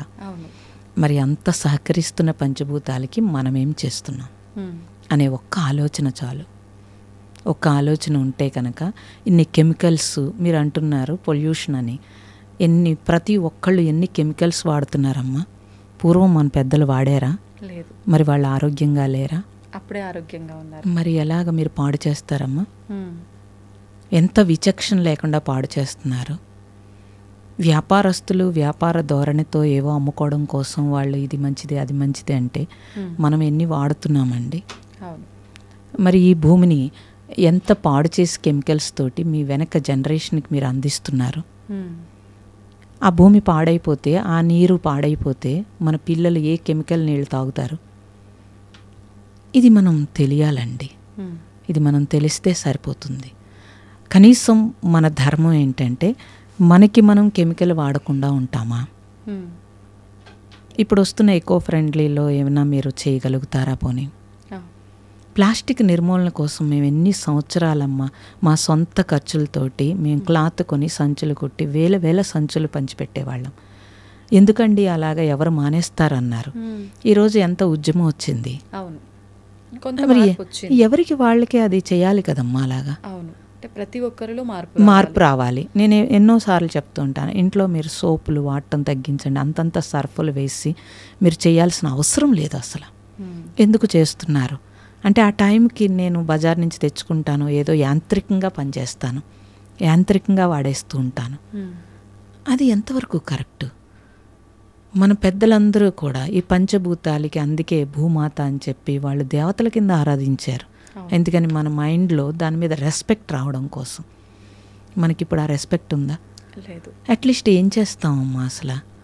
ఈ సొసైటీ పాడు చేయడం తప్ప. మరి అది పాపం కాదా? నేనేం పాపం చేశానంటాడు. మరి నేనేం పాపం చేశానేంటి? పాపము చాలా సునిశ్చితంగా ఉంటుందమ్మా. అంటే దొంగతనం చేయడం, మర్డర్ చేయడమే పాపం అనుకుంటారు. మరి ప్రతి క్షణం చేసే పాపాలు, దుర్మార్గమైన పనులు మాత్రమే అవి మహాపాపాలు. ఇవి పాపాలు. రోజు మొత్తం మీద ఎన్ని పాపాలు చేస్తామండి. అలాగా ఇవన్నీ చూసుకుంటే తెలుస్తుంది. అట్లీస్ట్ ఏమీ చెయ్యక్కర్లేదు, వేరే సాధన చెయ్యక్కర్లేదు. నేను కనీసం నా సొంతంగా నేను పాపం మూటగట్టుకోకుండా వెళ్తానా లేదా ఇక్కడి నుంచి? అది కూడా స్పిరిచువల్లే. అది స్పిరిచువల్ కాదని ఎలా అనుకుంటారు? అలా చూస్తే ఈ పంచభూతాలు మనకి ఇచ్చినందుకు కృతజ్ఞతగా నేనేం చేస్తున్నాను అనే ఒక్క క్వశ్చన్ మనం వేసుకుంటే కనుక తప్పనిసరిగా పంచభూతాలకి సహకరిస్తారు మనుషులు. సహకరిస్తే చాలు. వేస్ట్గా లైట్లు వేసేస్తారు. ఆ లైట్ లేకపోతే మాకు కుదరదంటారు. అసలు మీకు తెలుసా, రీసెర్చ్లో తెలియచేశారు ఈ కళ్ళు ఎందుకు పోతున్నాయి. ఇదివరకు సూర్యకిరణాలు ఏ కాంతితో ఉన్నాయో ఆ కాంతితో బల్బు ఉండేది రెడ్ కలర్ తోటి. ఇప్పుడు ఎప్పుడైతే ఈ ట్యూబ్ లైట్లు వచ్చినావో ఆ కాంతికి ఆపోజిట్ కాంతి రావడం వల్ల ఈ కళ్ళు తీసుకోలేకపోతున్నాయి. ఆ రిఫ్లెక్షన్తో తొందరగా పాడైపోతున్నాయి. మరి ఎవరు పాటిస్తారండి? కొత్త కొత్తగా రకరకాలైన లైట్లతోటి మనం ఉంటున్నాము. రేపు రొద్దుట మన కళ్ళు మనమే పాడు చేసుకుంటున్నాం కదా. మరి ఎలా ఇదంతా? పగలు కూడా లైట్ వేసుకోకుండా ఎవరో అడ్వర్టైజ్మెంట్ చేస్తారు, ఏంటి లైట్ లేకుండా చదివితే నీ కళ్ళు పోతాయి అని చెప్పి. ఆ లైటింగ్, ఎక్కువ లైటింగ్ తోటి నీ కళ్ళు పోతున్నాయి అనే విషయం కూడా మనకు తెలియట్లేదు.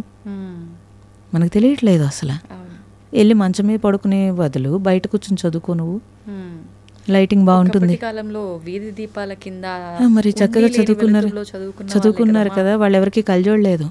100 సంవత్సరాలనే కళ్ళు బాగున్నాయి, మనకెందుకు పోయినవి? ఇప్పుడు అన్ని ఒకదాని తర్వాత ఒకటి ఎఫెక్ట్ అవుతూనే ఉన్నాయి. ప్రకృతి ఎఫెక్ట్ అయింది, మరి మనమే పాడు చేసుకుంటున్నాం అమ్మా అడ్వాన్స్ పేరు మీదుగా. అవును. అరేలా కొత్తగా ఏది ఉన్నా అది మనకు కావాల్సిందే, దాన్ని ఖచ్చితంగా మనం ట్రై చేయాల్సిందే. ట్రై చేయడం తప్పు కాదు, ట్రై చేయొచ్చు, కానీ దానికి బానిస అవ్వకూడదు. సెల్ ఫోన్ వాడుతున్నారమ్మా, దానికి బానిస అవ్వకూడదు. అది ఉపయోగం వస్తువు చక్కగా కనిపెట్టారు, ఉపయోగం నువ్వు వాడుకో చక్కగా. ఎందుకు బానిస అవుతున్నాము? అదొక్కటే మనం చూసుకోవాల్సింది. నేను మోడర్న్గా ఉండడం తప్పని నేను చెప్పట్లేదు, నువ్వు ఉండు, కానీ దానికి బానిస అవ్వకు. ఇలా ఉంటేనే నాకు నచ్చుతుంది అని అంటే నువ్వు బానిస అయినట్టు లెక్క. ఎలా ఉన్నా నేను ఉండగలుగుతాను, అటు మోడర్నా ఇటు లేకపోతే ఎలా అయినా ఉండగలుగుతాను అన్నారనుకోండి, మీరు కంట్రోల్లో ఉన్నట్లు లెక్క. చాలా తక్కువ మంది ఉంటారు అలా. స్పిరిచువల్ అదే నేర్పుతోంది, అది తెలియట్లేదు. 60 ఏళ్ళు వచ్చాక స్పిరిచువల్ అనుకుంటున్నారు. జ్ఞానం నేర్పుతోంది స్పిరిచువల్. సో ఆ జ్ఞానం నేర్చుకోవడం మానేసి అదేదో వృద్ధాప్యంలో భగవంతుడు అనుకుంటున్నారు, అది తప్పు అంటున్నాను నేను. నువ్వు పూజ చేస్తే నీకు మనశ్శాంతిగా ఉంటుంది, దానికి చేయమన్నారు. నేను మోడర్న్గా చేయనని చెప్పి మళ్ళీ నువ్వు మనశ్శాంతి కోసం వెతుక్కుంటున్నావు కదా. మరి మన జీవన విధానంలో మనకు పెట్టేశారు ఇవన్నీ. నీకు ప్రొద్దుటే నీ మనశ్శాంతి కావాలి, నువ్వు ఎందుకని యుద్ధానికి వెళ్తున్నప్పుడు ఈ సంసారంలో రకరకాల యుద్ధాలు చేయాల్సి ఉంటుంది. నువ్వు ప్రశాంతంగా ఉంటే అవన్నీ ఎదుర్కోగలుగుతావు. నాలెడ్జ్ ఉంటే కనుక వాటన్నింటినీ సమయస్ఫూర్తితో చేసుకోగలుగుతావు. లేకపోతే ఎలాగమ్మా? అమ్మ, ఒక చిన్న డౌట్. ఇప్పుడు ప్రస్తుతం మనకు ఆధ్యాత్మికత గురించి, సనాతన ధర్మం గురించి, వీటన్నిటి గురించి, ఈ సాధన గురించి అయితేనేంటి, వీటి గురించి మనం ఎంత ఎక్కువగా వింటున్నామో మీడియా ద్వారా, అంత ఎక్కువగా ఇది చేస్తేనే ఇలా ఉంటాము, అది చేస్తేనే అలా ఉంటాము, అసలు మనం ఉన్నదానికి అర్థం ఇది, దీన్ని మనం తెలుసుకోవాలి, ఇలాంటివన్నీ కూడా రేజ్ అవుతున్నాయి, బయటకు వస్తున్నాయి. దాన్ని ఆచరించాలనే ఆలోచన కొంతమందిలో వస్తుంది. ఇదంతా మూఢనమ్మకం అనుకునే వాళ్ళు కొంతమంది ఉన్నారు. అయితే నాకు అనిపించింది ఏంటంటే, ఒకప్పటి కాలంలో వాళ్ళ పని వాళ్ళు చేసుకున్నారా, వాళ్ళ పనికి వాళ్ళు వెళ్ళారా, మళ్ళీ టైం ప్రకారంగా వండుకున్నారా, తిన్నారా, టైం ప్రకారంగా పడుకున్నారా తప్పితే, అంటే ఎక్కువగా దీపారాధనలు చేయటము, సాధనలు చేయటం కూడా చూసిన సందర్భాలు చాలా తక్కువ. పండగ వచ్చిందంటే ఇప్పుడు మనము రోజు చేసేదానికి కొంచెం భిన్నంగా ఎలా చేసుకుంటున్నామో, వాళ్ళు నిత్యము దీపారాధన లేని గృహాలు కూడా ఉన్నాయి. అంటే ప్రత్యేకించి కొన్ని వర్గాల వారు మాత్రమే నిత్య దీపారాధన ఆలోచించటము. మరి వాళ్ళు బాగానే ఉన్నారు కదా. ఇప్పుడు ఇవి చేయకపోవటం వల్లే ఈ సాధన, లేదంటే ఈ భక్తి, ఈ దీపారాధనలు ఇవి చేయకపోవటం వల్లే ఈ ఇబ్బందులు అని అంటే దాన్ని ఎలా తీసుకోవచ్చు అంటారమ్మా? ఇది చెయ్యకపోతే ఇది వస్తుందండం తప్పండి. ధర్మాన్ని ఆచరించకపోతే, నువ్వు ధర్మంగా జీవించకపోతే నీకు ఘర్షణ వస్తుంది. ధర్మాన్ని ఆచరించేవాడికి ఆ ధర్మం వాడిని రక్షిస్తుంది, ధైర్యం వస్తుంది. పూర్వం వాళ్ళు ఏం చేసినా చేయకపోయినా ధర్మంగా జీవించారు, వాళ్ళ పాత్ర వాళ్ళు ధర్మంగా పోషించారు. ఇప్పుడు ధర్మం తప్పి నువ్వు దీపారాధన చేస్తానంటే అది ఎవరూ కరెక్ట్ అని ఎవరూ చెప్పట్లేదు, ఎక్కడా చెప్పట్లేదు, మీడియాలో కానీ ఎక్కడైనా చెప్పట్లేదు. ధర్మంగా ఉండు. అయితే దీపారాధన చేస్తే మంచిది, లేకపోతే ఇలా అనేది కనీసం వాళ్ళని కాసేపు అక్కడ కూర్చోబెట్టడానికేమో అని నేను అనుకుంటున్నాను. మేబీ అంటే మనస్సు వేగం కదా ఇప్పుడు, ఆ వేగాన్ని తగ్గించడం కోసం ఇంత చెప్పాల్సి వస్తుందేమో అనిపిస్తుంది నాకు. కానీ ఈ దీపారాధన ఇలా చేస్తే నీకు కలిసి వస్తుంది, అలా కలిసి వస్తుంది అని చెప్పడం తప్పు. అది తప్పు. ఒక దీపం ఆ జ్యోతిని మనం చూసేటప్పటికి ఒక ప్రశాంతత వస్తుంది. దాని తరంగము ఆ పరిసరాలను మారుస్తుంది. సో దాని దగ్గర నువ్వు కూర్చున్నప్పుడు ఒక ఏకాగ్రత వస్తుంది. దాన్ని చూసినప్పుడు తాను కాలి ఇతరులకు వెలుగునిస్తుంది. ఆ నాలెడ్జ్ మనకు వస్తుంది. అది మనం తెలుసుకుంటే మంచిది. అది మానేసి మనం చేస్తే అది కరెక్ట్గా వెళ్ళదు. సో సోషల్ మీడియా తీసుకుని ఎన్నని పాటించాలి అని క్వశ్చన్ అడుగుతారు చాలామంది. అంటే ఎవరికి తోచింది వాళ్ళు చెప్తున్నారు. ఏది వాస్తవం, మేము ఏది ఆచరించాలి, మీకేం కావాలి అది తెలుసుకోమంటాను ఫస్ట్. ఇప్పుడు మనం ఒక బుఫేకి వెళ్ళామనుకోండి, బోల్డ్ ఉంటాయి, అన్నీ తినలేం కదమ్మా. వెళ్ళి మనకేం కావాలనేది మన ప్లేట్లో మనం చూన్ చేసుకుంటున్నాం కదా. అలాగే సొసైటీలో అనేక రకాలు ఉంటాయి. మనకేం కావాలి ఫస్ట్, ఇది మనం చూన్ చేసుకుంటే సుఖపడతాం మనం. అది లేకపోతే కనుక కన్ఫ్యూజ్ అయిపోతారు.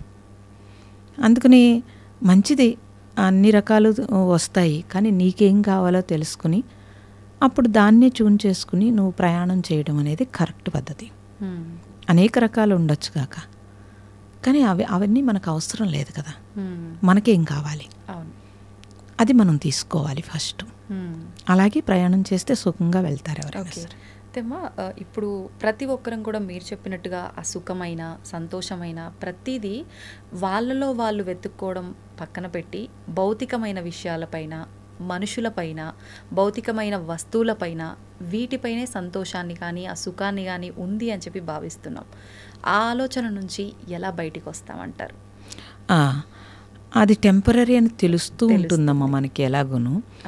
తెలిసినప్పుడు అట్లీస్ట్ ఈ భౌతిక సుఖం వాళ్ళకి కూడా తెలుస్తూ ఉంటుంది, ఇది కాదని. అందుకే బోర్ కొట్టేస్తుంది. అవును, బోర్ కొట్టి వస్తువులను మారుస్తున్నారు, బోర్ కొట్టి మనుషులను మారుస్తున్నారు, బట్టలు మారుస్తున్నారు, అన్నీ మారుస్తున్నారు కదా. అంటే బోర్ కొడుతోంది కాబట్టి అది చూసుకున్నప్పుడు ఏది మనకి సుఖాన్ని ఇస్తుంది, ఇది టెంపరరీ కదా. పర్మనెంట్ ఏది? ఇప్పుడు అద్దెంట్లో ఉంటూ ఉంటారు, పర్మనెంట్ ఇల్లు కట్టుకోవాలని మీకు ఎందుకు అనిపిస్తోంది? ఇంకా తిరగలేము, ఇలా కాదు, ఇది ఇంట్లో ఉంటే ఏవో ఇబ్బందులు వస్తున్నాయి, లేకపోతే ఏదో వస్తుంది, మనకంటూ ఒక పర్మనెంట్ కావాలనిపిస్తుంది. అలా మనిషి తప్పనిసరిగా అన్ని ప్రాణుల్లోంచి వచ్చి ఈ మానవ జన్మలో ఆ జ్ఞానము, ఆ సోల్ వెతుక్కుంటోంది ఒక పర్మనెంట్ కోసం. ఇంకా అస్తమాను పుట్టి సచ్చి గోల నాకు వద్దురా నాయన, జ్ఞానం ఉన్న జన్మకు వచ్చావు నువ్వు, చక్కగా అలా ఉండమని లోపల సోల్ ఘోషిస్తోంది. అది వినగలిగితే కనుక, దానివైపు వెళ్ళగలిగితే కనుక, మీరు ఏమి ఎత్తుక్కోకలేదు, దానివైపు వెళ్ళగలిగితే మీ సోల్ ఏం చెప్తుందో అది మీరు వినగలిగితే కరెక్ట్గా జర్నీ చేస్తారు. అది అన్వేషిస్తోంది, ఎందుకనే ఇన్ని జన్మల నుంచి వచ్చింది కాబట్టి అట్లీస్ట్ మానవ జన్మలోనైనా సరే విడుదల కోసమే వచ్చింది ఈ జన్మకి. అది మీరు తెలుసుకోగలిగితే పాపం సోల్ని చాలా మనం ఇబ్బంది పెడుతున్నామని తెలుస్తుందమ్మా. అలా తెలిస్తే తప్పనిసరిగా వాళ్ళు అన్వేషిస్తారు, వెతుక్కుంటారు, వెతుక్కుని ఆ జర్నీ వైపు వెళ్తారు. ఫస్ట్ అందుకని ఆత్మోన్నతి, మీరన్న ఆత్మోన్నతి అంటే ఆత్మకి ఉన్నతి ఏంటండి? నేను ఆత్మ వైపు వెళ్ళడమే ఉన్నతి. ఉన్నది అది శక్తి, చైతన్యము, దానికి మళ్ళీ ఉన్నతి అక్కర్లేదు. అది ఉన్నతిగా ఉండడానికే మానవ జన్మకు వచ్చింది. కానీ నేను పక్కకి వెళుతున్నాను, అది మనం తెలుసుకున్నాం అనుకోండి, ఎప్పుడైతే ఆత్మ వైపు జర్నీ చేయటమే ఉన్నతి కింద లెక్క. అంటే మనం ఏది చేసినా కూడా బాహ్యంగా మనం ఏ రియాక్షన్స్ చూపిస్తున్నామో అది కాకుండా ఆత్మ ఆనందం, ఆత్మ సంతృప్తి, నీ సంతృప్తి అంటారు కదా, అది కలిగినప్పుడే అది నిజమైన ఆనందం అనిపిస్తుంది. ఇప్పుడు శాశ్వతంగా ఉంటుంది, అది శాశ్వతంగా ఉంటుంది.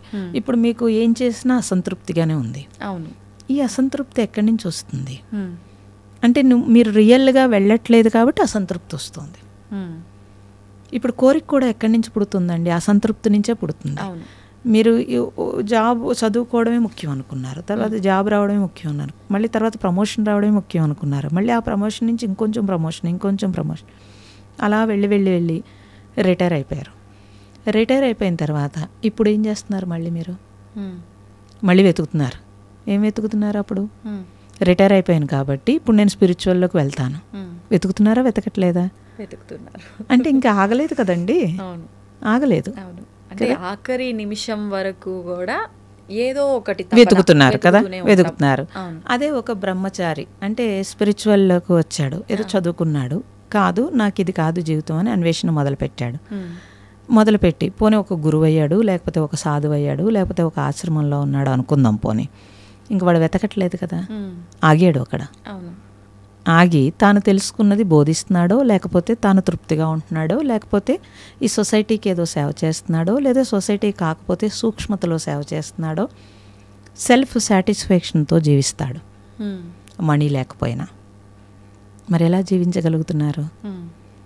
ఈ రెండింటికి తేడా తెలిస్తే ఇప్పుడు మేము కూడా జర్నీ స్టార్ట్ చేసాము.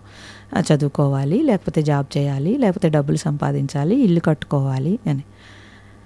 అందులో సాటిస్ఫాక్షన్ లేదు అని తెలిసినప్పుడు, ఈ జర్నీలోకి వచ్చినప్పుడు, ఇందులో సాటిస్ఫై అయినప్పుడు ఇక్కడ ఆగేమా లేదా? ఇంకా ఆగి అయ్యో మనం ఇంత కష్టపడ్డాము, ఎవరైనా ఇంత కష్టపడకుండా ఉండాలంటే మనకు తెలుసున్న విషయాన్ని తెలియచేస్తే సరిపోతుంది అనిపిస్తుంది. కొన్నాళ్ళకి ఇది కూడా అనిపించదు, కొన్నాళ్ళకి ఇది కూడా తగ్గిపోతుంది. తగ్గిపోతే కనుక మనకి మనము సాటిస్ఫాక్షన్గా ఉండడమే ఉంటుంది.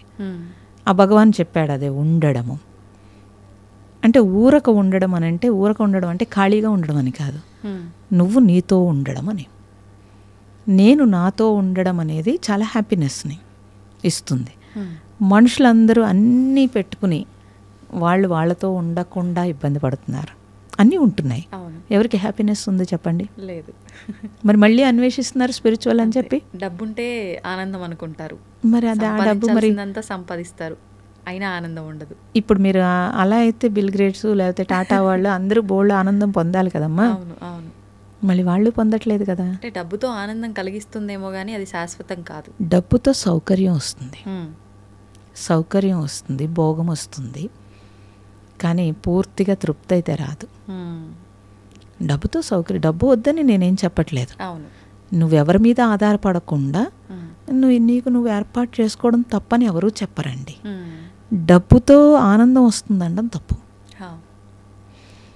అది అంటే నీకు కావలసినవి ఇవ్వడానికి అది మాధ్యమం కింద ఉపయోగించుకుంటున్నాం మనం తప్పనిసరిగా. అవసరం అంతే, అది అవసరం. వస్తువు ఎలా అవసరమో అది కూడా అవసరం. అది తెలిస్తే చాలు, అప్పుడు ఎంత అవసరమో తెలుస్తుంది. ఎంత అవసరమో తెలిస్తే ఇంత పరుగు ఉండదు. వాడి జన్మని వాడు ఎంతో కొంత ఉపయోగించుకుంటాడు. ఎంత అవసరమో తెలియకపోతే ఎప్పుడోకప్పుడు పరుగు పెట్టి అదంతా వదిలేసి వెళ్ళిపోవాల్సి వస్తుంది. అది ప్రాబ్లం వస్తుంది. అమ్మ, ప్రస్తుత రోజుల్లో చూసుకుంటే ఒకప్పటి కాలంలో అసలు ఈ విడాకులు అనే కాన్సెప్టే మన ధర్మంలో లేదు అసలు. ఎప్పుడు కూడా అంటే ముసలి వయసు వచ్చి ఎవరో ఒకరు వెళ్తే తప్ప వాళ్ళు ఒంటరిగా ఉండేవాళ్ళు కాదు, ఒకరినొకరు విడిచి. అలా ఉండేవాళ్ళు. ఇప్పటి పరిస్థితి మాత్రం అది పెళ్ళైనాక నెల, సంవత్సరమా, ఏంటి, ఎప్పుడు అనేది సంబంధమే లేదు, విడాకులు ఎక్కువగా చూస్తూ ఉన్నాం. ఎందుకు ఇలా అవుతుందంటారు? అటువంటి వాళ్లకు మీరు ఒక చిన్న మెసేజ్ ఇవ్వాలంటే ఏమిస్తారు? భరించలేకపోతున్నారు. ఏం భరించలేకపోతున్నారనంటే వాళ్ళకి కావలసినవి ఏవో అనుకుంటున్నారు, ఆ కావలసినవి అందకపోతే భరించలేకపోతున్నారు. ఒకప్పుడు మనం అనేవారు, అందరూ కలిసి ఉండేవారు. అంటే ఒక ఊరంతా కలిసి ఉండేది. ఆ తర్వాత కుటుంబం విడిపోయింది. కుటుంబం నుంచి భార్య, భర్త, పిల్లలు విడిపోయారు. ఇప్పుడు అది కూడా లేదు. నేను నా భర్త అని వెళ్ళిపోతున్నారు. ఆ తర్వాత నేనొక్కడినే వచ్చేసింది. వివాహంలో ఏమవుతుంది అని అంటే క్యాలిక్యులేషన్ వచ్చేసింది. పూర్వం వివాహంలో క్యాలిక్యులేషన్ లేదు, ఇప్పుడు వివాహంలో క్యాలిక్యులేషన్ వచ్చింది. ఆ క్యాలిక్యులేషన్ తోటే పెళ్లి చేసుకుంటున్నారు. తల్లిదండ్రులు కూడా అదే క్యాలిక్యులేషన్తో చూస్తారు. ఒకవేళ తల్లిదండ్రులు ఇప్పుడు చేయకపోయినా భయపడుతున్నారు తల్లిదండ్రులు, వీళ్ళు అసలు కలిసి ఉంటారా లేదా, పోనీలే వాళ్ళకి ఇష్టమైందే మనం చేద్దాం పోనీ అనే స్థితికి తల్లిదండ్రులు కూడా వచ్చేసారు. అయితే పిల్లలే ఉండలేకపోతున్నారు. ఎందుకనంటే మీరు అందించి పెంచుతున్నారు, కాళ్ళ దగ్గరికి అన్నీ అందించి పెంచుతున్నారు. దాంతో వాడికి ఏమవుతుందంటే వాడికి కాన్ఫిడెన్స్ ఉండట్లేదు, భయం ఏర్పడింది, నేను చేయగలనా లేదా అని. అందుకని పిల్లల్ని కనడానికి కూడా ఇష్టం లేదు. కుక్కను పెంచుకోమంటే పెంచుకుంటారు, ఎందుకని అది చెప్పినట్టు వింటుంది కాబట్టి. కాబట్టి ఆ నేను అనేది ఒక్కటే వచ్చేసింది. కానీ మీకు 30-40 వచ్చాక లోన్లీనెస్ వచ్చేస్తుంది వాళ్ళకు కూడా, ఉండలేరు అలాగా. ఇప్పుడు అన్నీ దొరికేస్తున్నాయి కాబట్టి స్విగ్గీలో, లేకపోతే బయట అన్నీ దొరికేస్తున్నాయి కాబట్టి నాకు అవసరం లేదు అనిపిస్తోంది. కానీ నువ్వు షేర్ చేసుకోవడానికి మనిషి సంఘజీవండి, మనిషి అలా ఉండలేరు. సో నువ్వు షేర్ చేసుకోవడానికి, నువ్వు పంచుకోవడానికి తోడనేది కావాలి అనేది తెలుస్తుంది. తెలిసిన తర్వాత సఫర్ అవుతారు ఎవరైనా సరే. కానీ నేనేం చెప్తున్నాను అని అంటే, ఎక్స్పెక్టేషన్ ఉంటేనే దుఃఖం వస్తుంది. ఎక్స్పెక్టేషన్ లేకుండా మీరు మనిషిని మనిషిగా చూడగలిగితే కనుక వివాహం చేసుకునేటప్పుడు నెగిటివ్ పాజిటివ్ రెండూ ఉంటాయి. నాకు పాజిటివే కావాలంటే కుదరదు. నువ్వు వాళ్ళ ప్రేమని అందుకోవాలనుకుంటున్నావు, ఆ ప్రేమతో పాటు వాళ్ళకి ఏమి ఇబ్బందులు ఉన్నాయో అది కూడా నువ్వు తెలుసుకోవలసి ఉంటుంది. ఉంటే కనుక ఇద్దరు కలిసి జీవించేటప్పుడు అసలు గొడవే రాదమ్మా. అది లేకుండా ఉంటే గొడవ వస్తుంది. చిన్న చిన్న ఘర్షణలు ఉంటాయి, మనకి నచ్చనివి జరుగుతాయి. కానీ ప్రేమ ఉంటే కనుక అవన్నీ పక్కకి వెళ్ళిపోతాయి. లోపించిందే ప్రేమ అయింది, క్యాలిక్యులేషన్ పెరిగింది.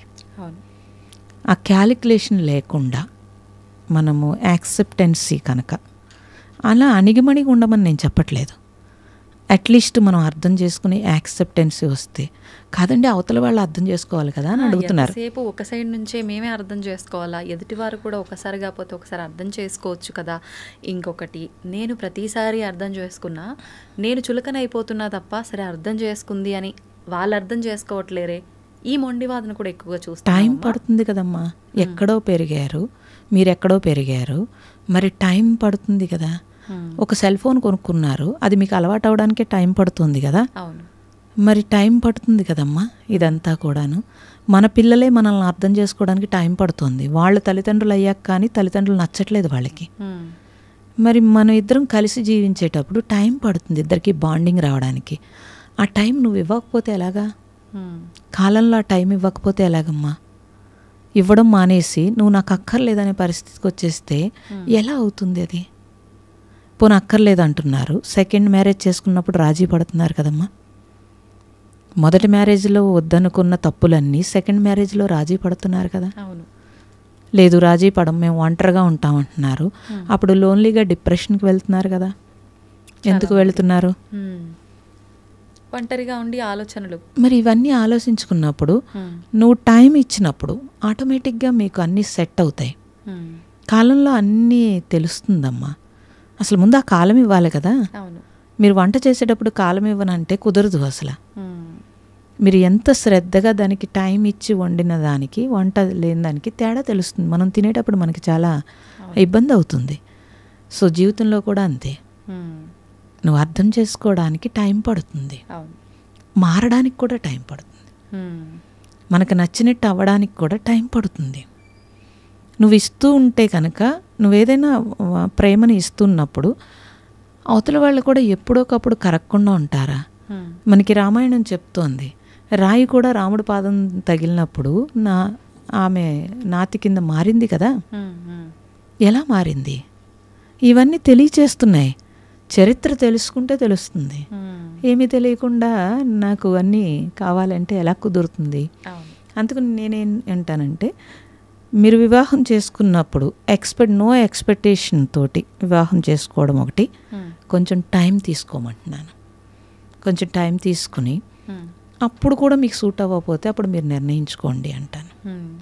ఇంకొకటి, అర్థం చేసుకోవడానికి ఆ టైం ఇవ్వడంతో పాటు ఒకరికొకరు టైం ఇవ్వకపోవడం కూడా ఈ గొడవలకు దారితీస్తుందేమో కదమ్మా. ఒకరికొకరు టైం ఇచ్చుకోకపోవడం ఒకటి. టైం అంటే తలకాయ సెల్ ఫోన్లో పెట్టుకుంటే ఎలా కుదురుతుందమ్మా? టైం లేదనడానికి లేదు. ఎవరి సెల్ వాళ్ళు పట్టుకుని కూర్చుంటే ఏం టైం ఇస్తారు? వాళ్ళ వంక ఏం చూస్తారు చెప్పండి. అంటే మీరు ఇందాక అన్నట్టు ఏది ప్రతి వస్తువు, ప్రతి సిచ్యువేషన్ బోర్ కొట్టినట్టు మనిషికి మనిషి మాటలు కూడా బోర్ కొట్టే పరిస్థితి వచ్చి, అంటే మొబైల్ చూస్తుంటే 1,00,000 ఉంటాయి అందులో. అంటే కొన్ని చూస్తే నవ్వుతాము, కొన్ని చూస్తే ఇంకేదో, ఇంకొన్ని చూస్తే ఇంకేదో. దీనికి అలవాటు అయిపోయారు. మనిషితో మాట్లాడితే ఏం మాట్లాడతాను, ఏదైనా మాట్లాడితే మాట పెరిగి గొడవ దాకా దారితీస్తుంది. దానికన్నా ఫోన్ చూసుకోవడమే ఉత్తమం. ఇలాంటి ధోరణి ఏర్పడింది. అప్పుడు ఫోన్ పెళ్లి చేసుకోవాలి కదా, మనిషిని ఎందుకు పెళ్లి చేసుకోవడం? అది అటు నుంచి ఏమీ రాదు, అందుకు నచ్చుతోంది. అంటే అది మాట్లాడలేదు కాబట్టి అందుకు నచ్చుతోంది కదా. అప్పుడు వివాహం చేసుకుని నువ్వు ఫోన్ చేసుకోవడం ఎందుకు? అది తీసేసి అసలు మానేస్తేనే బెటర్ కదా, ఇంకొకళ్ళ జీవితం నాశనం చేయక్కర్లేదు. ఈ మధ్యకాలంలో ఒక వీడియో చూసామ్మా నేను. హస్బెండ్ పెద్ద ఆయన ఫోన్ చూస్తూ ఉన్నాడు ఎంతసేపు ఆ ఉయ్యాల్లో కూర్చొని. ఆయన్ని చూస్తూ వాళ్ళ కొడుకు కూడా సేమ్ అదే విధానం ఫాలో అవుతున్నాడు. ఈ పెద్ద అయిన వైఫ్ అంటే ఈ అబ్బాయి వాళ్ళ మదరు, ఆల్రెడీ ఈయన కూడా పెళ్ళైపోయింది, తను వెళ్ళి ఏదో మాట్లాడడానికి ప్రయత్నించింది. కానీ ఆయన పట్టించుకోకుండా ప్రతిసారి అలా ఫోన్లో చూస్తూ ఉండడం. ఆమె తీసుకొని వెళ్ళి తాళి, అది పసుపు కొమ్ము ఉంటుంది కదా, అది ఫోన్కి కట్టిస్తుంది అనమాట. అంటే నీకు మనుషులతో అవసరం లేదు, నువ్వు ఫోన్నే పెళ్లి చేసుకో అని చెప్పి. వెంటనే అక్కడ వాళ్ళ అబ్బాయి కూడా అదే ఫాలో అవుతున్నాడు కదా, వాళ్ళ కోడల సైడ్ ఒక లుక్ ఇస్తాడు అనమాట. అంటే ఏది ఎవరు ఆచరిస్తే అలా ఫాలో చేస్తారు. ఇందాక మీరు చెప్పినట్టుగా ఇంట్లో పెద్దవాళ్ళు ఏ విధానం అయితే ఫాలో అవుతారో అది తప్ప ఒప్ప ఏమీ ఉండదు, అది ఫాలో అవుతారు. నిజంగా అలాంటి వాళ్ళు ఫోన్నే పెళ్లి చేసుకోవాలి. అది నడుస్తుంది. మెయిన్ ఒక రిలేషన్ లో ఉండాల్సింది అర్థం చేసుకోవడము, అంతే, టైం ఇవ్వడం, ఈ రెండు ఇవ్వాల్సింది ఉండాలి. దానికన్నా ముందు ఆ ఓపిక, సహనం ఉంటేనే ఈ అర్థం చేసుకునేది కూడా అలవరుతుంది. అవును అమ్మ, స్ట్రెస్ అదొక పెద్ద భూతం, ఇప్పుడు ఒక పెద్ద సమస్య. అది నిజంగా సమస్యలకే సమస్య ఏదైనా ఉందా అంటే అది ఇప్పుడు స్ట్రెస్సే. దానివల్ల మనశ్శాంతి లేకుండా ఉండటం, మామూలుగా ఇలా మనశ్శాంతి లేకపోవడం అనేది ఒక ఫ్యామిలీ ఉండి ఆ రెస్పాన్సిబిలిటీస్ అన్నీ బ్యాలెన్స్ చేయలేక, అన్నీ ఆర్థిక పరంగా కానీ ఏ రకంగా అయినా ఇబ్బందులు ఉంటే అటువంటి వాళ్ళకి స్ట్రెస్ ఉంటుందేమో, మనశ్శాంతి ఉండదేమో. ఇప్పుడు అలా కాదు, చిన్న వయసు పిల్లల నుంచి కూడా ప్రతి ఒక్కరూ స్ట్రెస్కి ఫీల్ అవుతున్నారు. ఎందుకు అంటే ఏమీ ఉండదు, ఆ చిన్నదాన్ని కూడా వాళ్ళు పెద్ద దానిలో తీసుకోవడము, స్ట్రెస్ ఫీల్ అవ్వడము. ఇలా చాలామంది సూసైడ్ దాకా వెళ్ళిన వాళ్ళు కూడా ఉన్నారు. మీరు ఒక 90 మందికి పైగా స్ట్రెస్ నుంచి విముక్తి చెందేలా చేసి మళ్ళీ వాళ్ళ ఫ్యామిలీస్కి వాళ్ళని నార్మల్ స్థితిలో అప్పచెప్పడం జరిగింది. ఒక సింపుల్గా ఒక 2-3 టిప్స్ ఏమన్నా దాని నుంచి బయటపడాలి అని అంటే ఏం చేయొచ్చు, వాళ్ళ డైలీ లైఫ్ని ఎలా మార్చుకోవచ్చు? అసలు స్ట్రెస్ దేనికి వస్తుంది వాళ్ళకి చూసుకోవాలమ్మా. ఎక్కడైతే స్ట్రెస్ వస్తుందో ఆ విషయాలు కొంచెం దూరంగా ఉండటం మంచిది, కానీ ఒప్పుకోరు అలాగా. దాని మీదే ఫోకస్. అంటే స్ట్రెస్ ఎప్పుడు వస్తుందంటే కొంతమందికి వాళ్ళు అనుకున్నది అయిపోయే వరకు వేగం తగ్గదు, మైండ్ వేగము. పూర్వం ఎవరికి స్ట్రెస్ లేదు కదమ్మా. మన జీవన విధానంలో ఆ స్ట్రెస్ రాకుండా ఉండడానికి లైఫ్ స్టైల్లోనే మనకి డిజైన్ ఉంది అలాగా. మీరు జపం చేశారనుకోండి, కొద్దిసేపు ప్రశాంతత వస్తుంది. ఒక దీపం వెలిగిస్తే కొద్దిసేపు ప్రశాంతత వస్తుంది. అంటే రోజు మొత్తంలో మీరు ఆహారం అలసిపోయారనుకోండి, శరీరం అలసిపోతే వెంటనే పడుకుని రెస్ట్ తీసుకుంటున్నారు. మరి మైండ్కి రెస్ట్ ఎప్పుడు ఇస్తున్నారు? అసలు రెస్ట్ అని చెప్పి మంచమే పడుకుని సెల్ ఫోన్ చూస్తారు. మరి రెస్ట్ అవుతుందా, వేగం అవుతుందా? వేగమే. మరి అప్పుడు మీరు ఒక్కసారి కూడా మీ మైండ్ని పట్టించుకోకపోతే స్ట్రెస్ వస్తుంది. అందుకు నేనేమంటున్నానంటే, మీరు శరీరం ఎలా అయితే రెస్ట్ కావాలని అనిపిస్తుందో మైండ్ కూడా రెస్ట్ ఇవ్వాలి అన్నది ఫస్ట్ తెలియాలి. ఇది సింపుల్. అసలు ఆ రెస్ట్ ఇవ్వాలి అని అంటే నేను ఎలా అయితే నా మైండ్ కామ్ అవుతుంది అది మీరు చూసుకోవాలి. అది బుక్ చదువుకుంటారా, మొక్కల్లోకి వెళ్తారా, లేకపోతే వంట చేస్తారా, కొంతమందితో మాట్లాడితే వాళ్ళకి బాగుంటుంది, లేకపోతే ఎలా అయితే బాగుంటుంది, ఎలా అయితే మీకు ఆ మైండ్కి హ్యాపీగా అనిపిస్తుంది, లేదా ఎలా అయితే అసలు పూర్తిగా రెస్ట్ దొరుకుతుంది. ఇది మీరు ఎవరి జీవితంలో వాళ్ళు ఎవరికి ఒకే టెక్నిక్ అందరికీ పనిచేయదమ్మా. వాళ్ళు చూసుకోవాలి. చూసుకుని చక్కగా ఆ రోజంతా నా మైండ్ని ఇంత వేగంగా నడుపుతున్నాను కాబట్టి అట్లీస్ట్ నా మైండ్ కోసం నా టైము కనీసం 10 నిమిషాలు ఇస్తాను, పావుగంట ఇస్తాను. చిన్న ట్రిప్పు. ఈ 10 నిమిషాలు, ఈ పావుగంటలో నేను రొటీన్ పని చేయను, ఇంకా అలానే కొత్త పని కూడా చేయను. ఎలా అయితే నాకు నా మైండ్కి పీస్గా అనిపిస్తుంది అదే చేస్తాను అని కనీసం ఒక నెల రోజులు చేసి చూడండి అంటాను నేను. మీరు వద్దన్న టైంకి మీ మైండ్ అక్కడికే వచ్చేస్తుంది. ఆ తర్వాత ఏం చేస్తుందంటే మీరు ఎక్కువ స్ట్రెస్ పెట్టే కొలది అదే చెప్తుంది, నువ్వు ఆపు ఇంకా అని చెప్పి. మేము ఆశ్రమంలో చేసేది అదే చేస్తాం. తర్వాత కాన్ఫిడెన్స్ పెరిగేటట్టుగా వాళ్ళకి పనులకు చెప్తాం.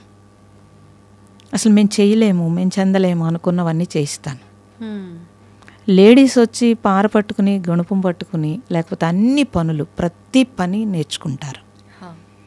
కాన్ఫిడెన్స్ పెరిగితే కనుక స్ట్రెస్ లెవెల్ తగ్గుతుంది, భయం పోతుంది. ఫస్ట్ వాళ్ళ మీద వాళ్ళకి భయం పోతుంది. భయమే స్ట్రెస్ కారణం. భయము స్ట్రెస్ కారణము, మైండ్ వేగము స్ట్రెస్ కారణం. ఈ రెండే ఉంటాయి. ఈ రెండింటిని మనము బ్యాలెన్స్ చేయగలిగితే కనుక లైఫ్లో ఎప్పుడు స్ట్రెస్ రాదు. పరిస్థితిలో ఇబ్బందులో ఏమొచ్చినా కాసేపు స్ట్రెస్ అనిపించినా వెంటనే బ్యాలెన్స్ చేసేసుకోగలుగుతాడు. బాడీకి మీరు గుడ్ ఫుడ్ లేకపోతే గుడ్ హెల్త్ అని అన్నీ ఇస్తున్నారు కదమ్మా, మైండ్కి కూడా ఇవ్వాలి అని చెప్తున్నాను నేను. మైండ్కి కూడా మీరు ఇస్తే మొత్తం మైండే ఈ బాడీని నడుపుతుంది కదా, అప్పుడు ఈ మైండ్ని మీరు కాపాడితే కనుక లైఫ్ లాంగ్ స్ట్రెస్ లేకుండా ఉంటారు. ఎవరు మైండ్ని కాపాడాలనుకోవట్లేదు, బాడీనే కాపాడాలనుకుంటున్నారు. అదొక్కటే తీసేయాలి.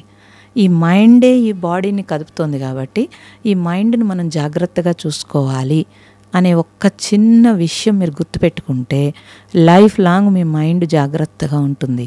తద్వారా మీరు బాగుంటారు. ఓకే, అంటే శరీరపరంగా ఎలాంటి జాగ్రత్తలు తీసుకుంటున్నామో అసలు ముందు ఫోకస్ పెట్టాల్సింది మైండ్ పరంగా. అది ఒత్తిడికి గురవుతోందా, అది ఒత్తిడికి గురవుతోందా, ఏం చేస్తోంది, ఏది ఇబ్బంది పడుతోంది. ఎవరినో చూస్తే మనకు అసూయ వస్తుంది, ఎందుకండి మనం వెళ్ళడం కదా. ఓ పార్టీకి వెళ్ళాం, మనకు అసూయ వస్తుంది, ఇలా నాకు లేదే అనిపిస్తోంది. మైండ్కి స్ట్రెస్ ఇస్తున్నారు మీరు. అప్పుడు అంత హయ్యెస్ట్ పార్టీకి మానేసి నువ్వు లోయెస్ట్ పార్టీకి వెళ్ళాలి అన్నాను అనుకోండి, నచ్చదు, అస్సలు నచ్చదు. అంటే మీ మైండ్ని మీరే నలుపుతున్నారు కదా. అలా ఎందుకు? అప్పుడు ఇంటికి వచ్చి గొడవ పెట్టుకుంటారు. వాళ్ళు అలా ఎంత బాగున్నారు, మనం ఎందుకు బాగాలేదు, నువ్వు ఇలా చేసే వల్ల, అప్పుడెప్పుడో వ్యాపారంలో పోవడం వల్ల, లేకపోతే ఇలాగా మళ్ళీ ఇంకొంచెం స్ట్రెస్ ఇచ్చారు. మీరు ఇవ్వడమే కాదు, ఇంట్లో వాళ్ళకి కూడా ఇచ్చారు.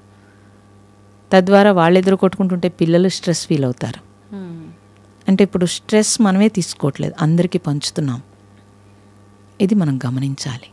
గమనిస్తే బాడీకి మీరు ఎంత ఇంపార్టెన్స్ ఇచ్చారో మైండ్కి కూడా అంత ఇంపార్టెన్స్ ఇమ్మని చెప్తాను. ఓకే, దానికి ఖర్చు పెట్టక్కర్లేదు. అవును, ఏ ఖర్చు లేకపోతే పీస్ ఉంటుంది. వాస్తవం. అది చూస్తే చాలు. సంపాదన పెరిగే కొద్దీ, మనకు కోరికలు పెరిగే కొద్దీ ఆటోమేటిక్గా ఇబ్బందులు వచ్చేస్తాయి. దాన్ని మనం కంట్రోల్ చేసుకోగలగాలి, ప్రశాంతంగా ఉండగలగాలి. మన చేతుల్లో ఉంది, అది మీ చేతుల్లోనే ఉంది, ఎవరి చేతుల్లో లేదు. అవును. సంతోషం అమ్మా, చాలా మంచి విషయాలు తెలియజేశారు. నిజంగా టైమే తెలియలేదు, చాలా సమయం అయిపోయింది ఇప్పటికే. మళ్ళీ మరొక మంచి ఎపిసోడ్లో మళ్ళీ మీతో మాట్లాడాలని కోరుకుంటున్నానమ్మా. తప్పకుండా. మంచిదండి.